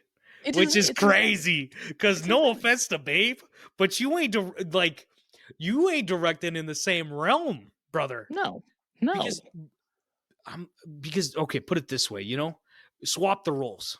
Whoever the Yeah. gentleman is that directed Babe can't direct Seven, Yeah, but no. Fincher could No. direct Babe. Easily. But It'd you a understand that walk in the park. exactly because he's that good of a director, and Yeah. that's the job, right? I always think about Alejandro Gonzalez Iñárritu. He won for The Revenant over Yeah. George Miller, right? Yeah. And I'm like, what George Miller did, Alejandro couldn't do. And Alejandro would even say that he couldn't do that, you know? Yeah. And it's like both of them had hard shoots or whatever. But the fact is that like Mad Max Fury Road is a defining piece of cinema. And I will say today, when I was going to work today, like it's fall now, it's getting cold, and I'm looking into the forest, and I'm going past in my car and looking there. I'm like, I need to rewatch The Revenant. Right? Yeah. There's something about the beauty of that movie that I need to experience visually again, which is Yeah. a feeling I do get sometimes. But even then, I'm like, I'm gonna put on Mad Max Fury Road. That's the movie. That's the juice. That's the movie with the women that I actually care about. There's a lot. See, that's the thing. Revenant ain't got no. Do they even have any women in that movie? That movie, but the thing about It's a very isolated movie, yeah, so I because the don't women believe in so. Mad Max Fury Road, like the movie runs off the women. It's Yeah. called Mad Max Fury Road. That movie that's the real Furiosa, right? That is Yeah. her movie. That's her baby, and that was the whole point of that movie. Like I said, it's not the lead. It's the supporting actor that you care about the most, right? That Yeah. Furiosa, the five wives, you care about them more than you do about Max. And Yeah. that is the genius of that all, bro. I love, you know me. I love Mad Yeah. Max. And that's the thing. You can look back and people are going to be like, oh, they did a lot of those technical nominations for Mad Max. They should have had, like, why is Furiosa not nominated, right? Or sorry, Furiosa meaning like Charlize Theron, like specifically, right? In the same way, I'm Yeah. like, why is Debbie Marsh not like, why is Gloria Graham not nominated, right? Yeah, it's very odd that they didn't really get any nominations, But I'm telling for you, this movie, it like, I really, genuinely it really has to be very that strange. they have a lot of fun movies in there, you know? Yeah. But the Like, thing is, like, I feel like this movie has a rewatchability to it. I don't know if you do. oh, definitely. And I think a lot of movies from the 50s do, you know, the Yeah. 40s, 50s. Because Stalag 17 is a war movie, but it's also Yeah. a comedy, if I remember correctly, you know? Yeah. And like I said, people, depending on what year and what time you're looking at, people want certain sort of movies because of what's going on in the world. And we Yeah. were at a very important time at this point where we went through a lot of hardship and we want something kind of fun. So something like a Roman holiday, which is great. We love it. But that's the sort of thing that's going to prevail when it comes to the Oscars or something like that. There's you do you remember there's a movie like Extremely Loud and Close or something like that from like 2011? It got nominated for Oscars I and don't you're think like, so. "Wait, or I'll send it to you." Okay. Max von Sydow is in it. He's amazing, but like that movie, you're just like, why did this movie get nominated? The Yeah. Artist from 2011. You're like, Yeah, why that did this was movie get nominated? yeah, The that King's was one of Speech. those. Why did this movie get nominated? Green Book. Why did this movie win over Roma? Like, why do these things happen, right? Because Roma is a real movie. This is cinema. And then you have Green Book that kind of makes people feel good about themselves, right? Yeah. And I think they're the ultimate one for me, right? Is that you have a movie that is cinema, but also makes you feel good in that sense, right? You have something like a Gladiator that hits both ends of that thing, right? A lot of Yeah. movies either end on one side or the other side of the fence. Not a lot of movies are in the middle when it comes to both pieces. So Yeah. I think Stalag 17, because it has that war element and the comedy, it kind of hits both. So I understand why people probably But gravitate. even then, some of these other ones that I understand, like Roman Holiday, I get that. One of my I favorites. One I of my love it. favorite things I'll is bet it again. Pat talks about how like TCM, there's a whole bunch like it may be Pat or maybe it no, I think it was Ben Makowitz of all people talking about it when we talked to him that Yeah. TCM is not just a bunch of good old movies. There used to be some bad movies. You know, Yeah. there's always been bad movies. It's Yeah. just sometimes the bad movies from then are a little bit better than now, but just in Yeah, the just how general did thing, it get through the cracks? yeah. It's like there's a lot It's there like you need to be able to see all of it, right? yeah. And I think that ultimately when it comes to the Oscars or awards or things like that, there's always a narrative there or a feeling there where it's like society or if it's something else, right? Like 2008, the market crashed. People are, you know, struggling in a very big way, you know, in a way we've never recovered from, in my opinion. Yeah. And the fact is that year you have The Dark Knight come out, which is this same level of like a mirror to society, a mirror to morality. Who are you as a hero? Who are you as a villain? Do you want to see the world burn? You know, you live long enough to become a villain. Like in the ending of that movie, just like this is a high, right? The same Yeah. sort of movie. Like I told you, it's a granddaddy of the Dark Knight when, at the beginning of this conversation, right? And the fact is, because of what was happening in the world, people don't want to be down by this. And And yeah, literally, Hugh Jackman is at the Oscars, and they have like a makeshift like bat pod that they made. And I think the Oscars that year were fantastic, and it's the last great yeah, year of Oscars we've had, honestly.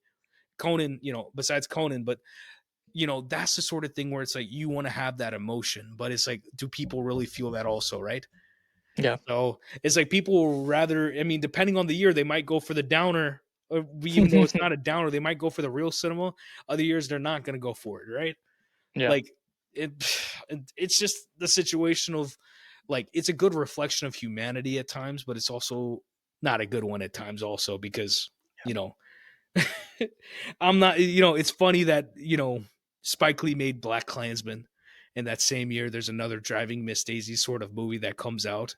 And, yeah, he also made Do the Right Thing the year Driving Miss Daisy came out. And like I told you, Do the Right Thing is, capital C, capital, all capital cinema, yeah, one of the greatest yeah, pieces of like greatest movies ever made. But then Driving Miss Daisy wins instead. And what does yeah, that say? People want that story instead of, at that time, they wanted that story instead of the truth. And the truth perseveres. The yeah, truth of the big heat perseveres. Roman Holiday is all well and fun, but does the truth of that movie, that movie does persevere to some extent, but does it persevere thematically? yeah, I don't think it does in this sense.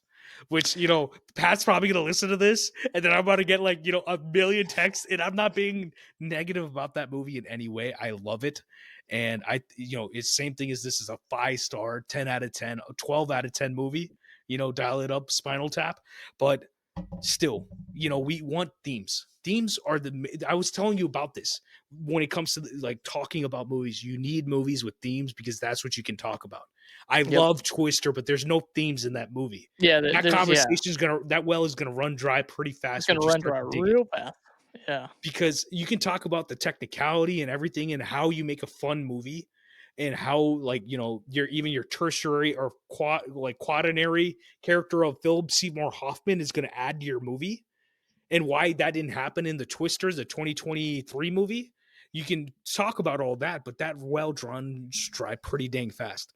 You're yeah, wearing a shirt, super bad. On the other hand, there's themes in there. yeah, Growing up, the comedy, the way that we as kids, as in that time of our lives where we can be cruel humans, where we might not mean to, but we are, and yeah. there's a conversation there, right? Oh So yeah, it's like I love movies, and I love the fact that we can have all sorts of movies, but sometimes the Oscars don't care. Or no, a yeah. lot of the time they don't care. Well, yeah. A And lot of this year times they we don't have care. Sinners coming out. There's a very likely case that that movie's pretty well nominated because Yeah, Ryan Coogler he's forging a path like no other before. You yeah, know, he ain't no Spike Lee. He's not no, anybody else. He's not Spielberg. He's not M. Night. He's Ryan Coogler. And I love him for that. The people he works with love him for that. And the fact is that he will have a movie that's a horror movie that is nominated well. It probably yeah, won't win, but it's nominated. It is being seen, right? We'll yeah, come back 20 years later, be like, it's a good thing that was nominated because that's still like one of the most bold things that we had that came out that year. And that's like a genre movie that's also not a genre movie at the same time that's making a lot of bold swings. And yeah. that's what we should be commending, right? That's an adult movie that has everything that you're looking for. That's the middle movie. So I'm just saying. I'm not. Well, I spent like 8 months, not 8 months, from like March or April to whenever it came out to like October in a gray area when it came to Sinners itself. But I've come around and understood like my feelings about it and like my love for it mainly. So yeah, I love that movie, and I don't know. I ain't got love for the Oscars though. yeah. Speaking of movies that should be seen, at the end of each podcast, at the end of each episode, I ask two very important questions to everyone who comes on. Yes, sir. One, do you think this movie should be seen? 100%. If it has not been seen by someone and they want to make it a first watch for them, do you think that someone should make it a first watch?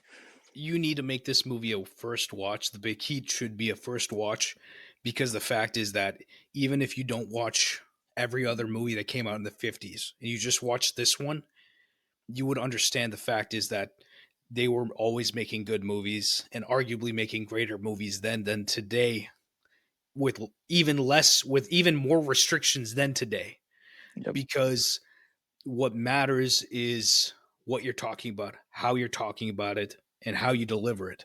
And Yeah. this movie is timeless, as all it's timeless, and it's translatable in the sense that you could be watching this across the world and still understand it. You know, not every society in modern times is not in the condition of being incorruptible.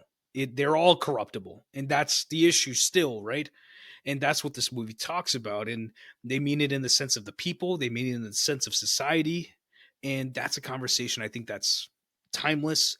It is timeless for our time. It's timeless in the sense of the relevance. And I would hope that this is a gateway movie.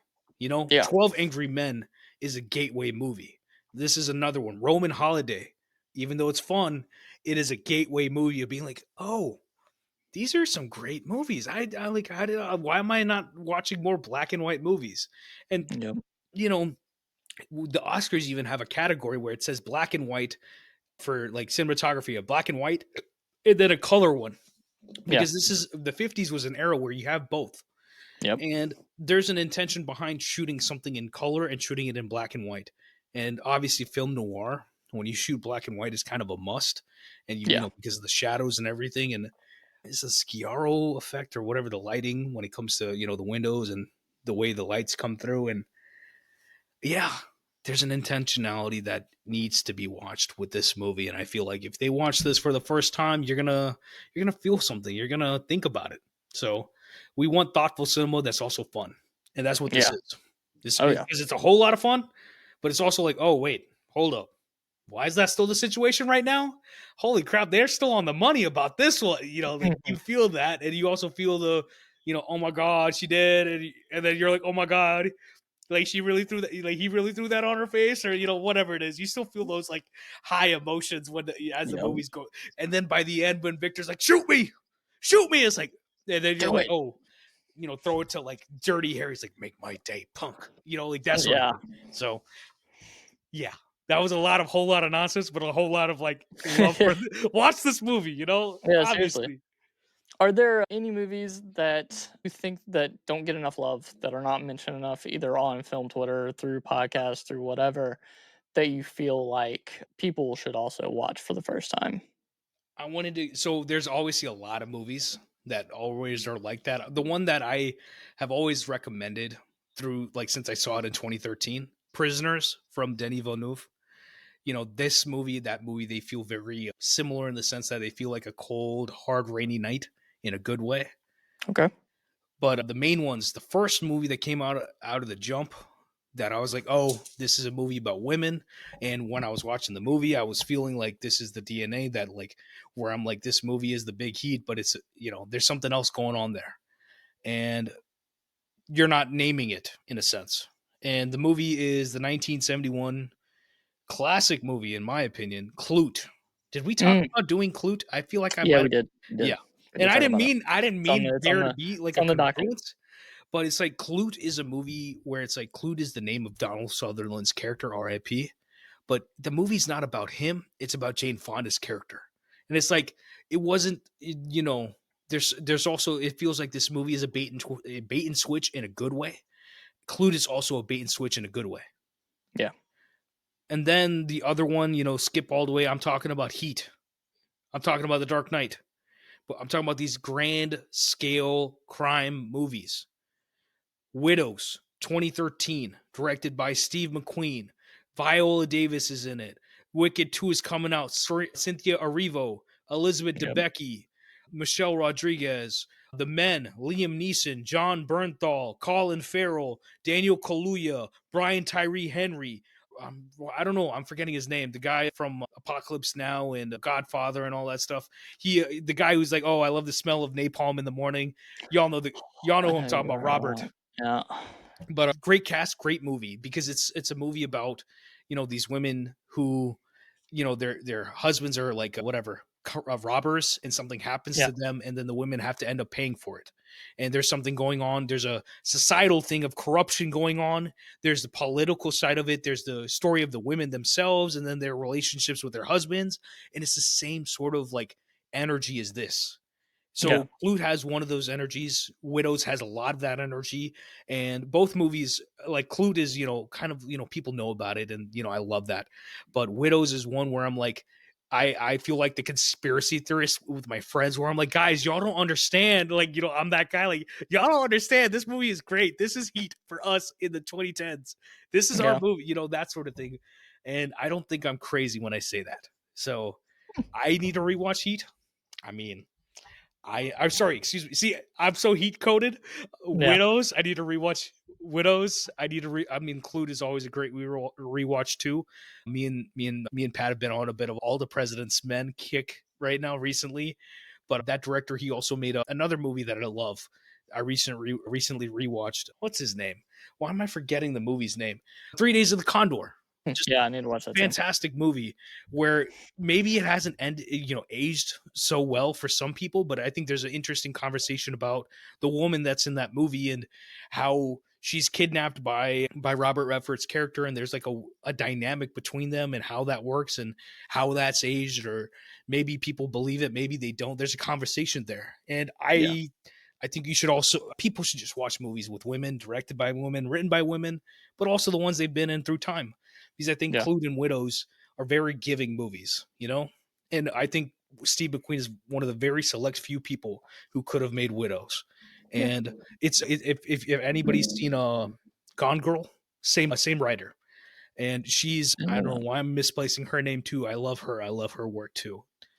Yeah. So yeah, I could recommend out the blue a lot of movies, but Widows and Clute are the ones where I'm like, definitively, I'm like, this is what it is. This is what I'm feeling. And yeah, we love women. We love Yeah. movies that, where you feel the juice when Yeah. they're not necessarily the forefront as you might think, but they are the forefront of the story. And because Yeah. those And, stories, and they definitely were in this movie. yeah.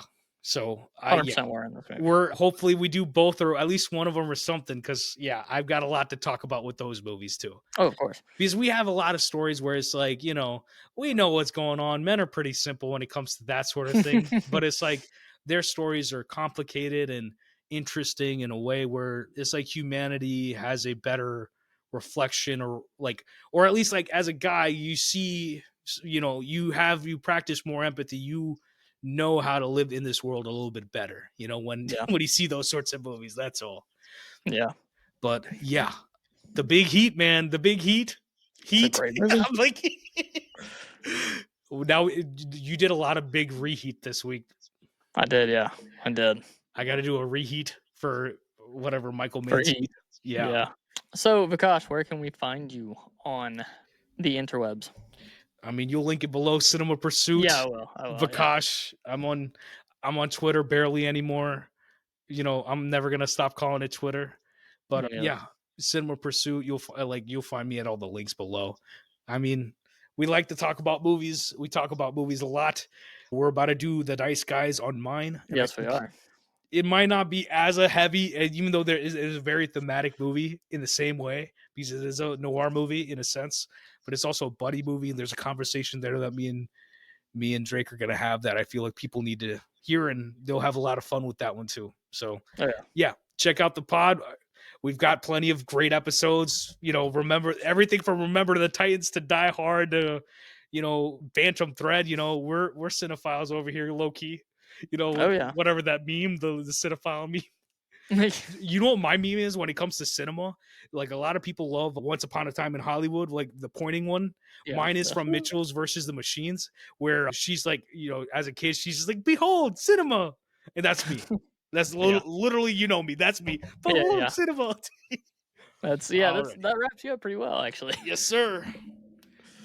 Oh man, it was fun having you on. It was a good time talking Big Heat. Wait to do Nice Guys because we're doing that Sunday. No, Saturday. Saturday. Sorry, I'm also thinking of Miracle that I've got to do Sunday. Oh yeah, Miracle coming on the I've got pod. a lot. Yes, it is. Hey, get It is. excited. And then I'll be on for another episode, which I guess we'll keep in the shadows right now because I don't know Yeah, when I we're was about doing to it. say it, and I was But we're like, gonna we have a great 2023 movie that I Yeah, we haven't do. seen. We haven't I haven't seen, either. right?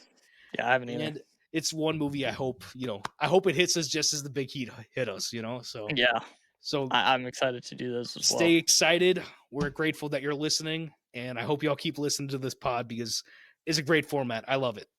Yeah. It was awesome doing this, especially for, the early stages, having my boys on. That way I can really, get this started and get it going. Yes, sir. Um, yeah, man, I enjoyed it. I did Everybody too.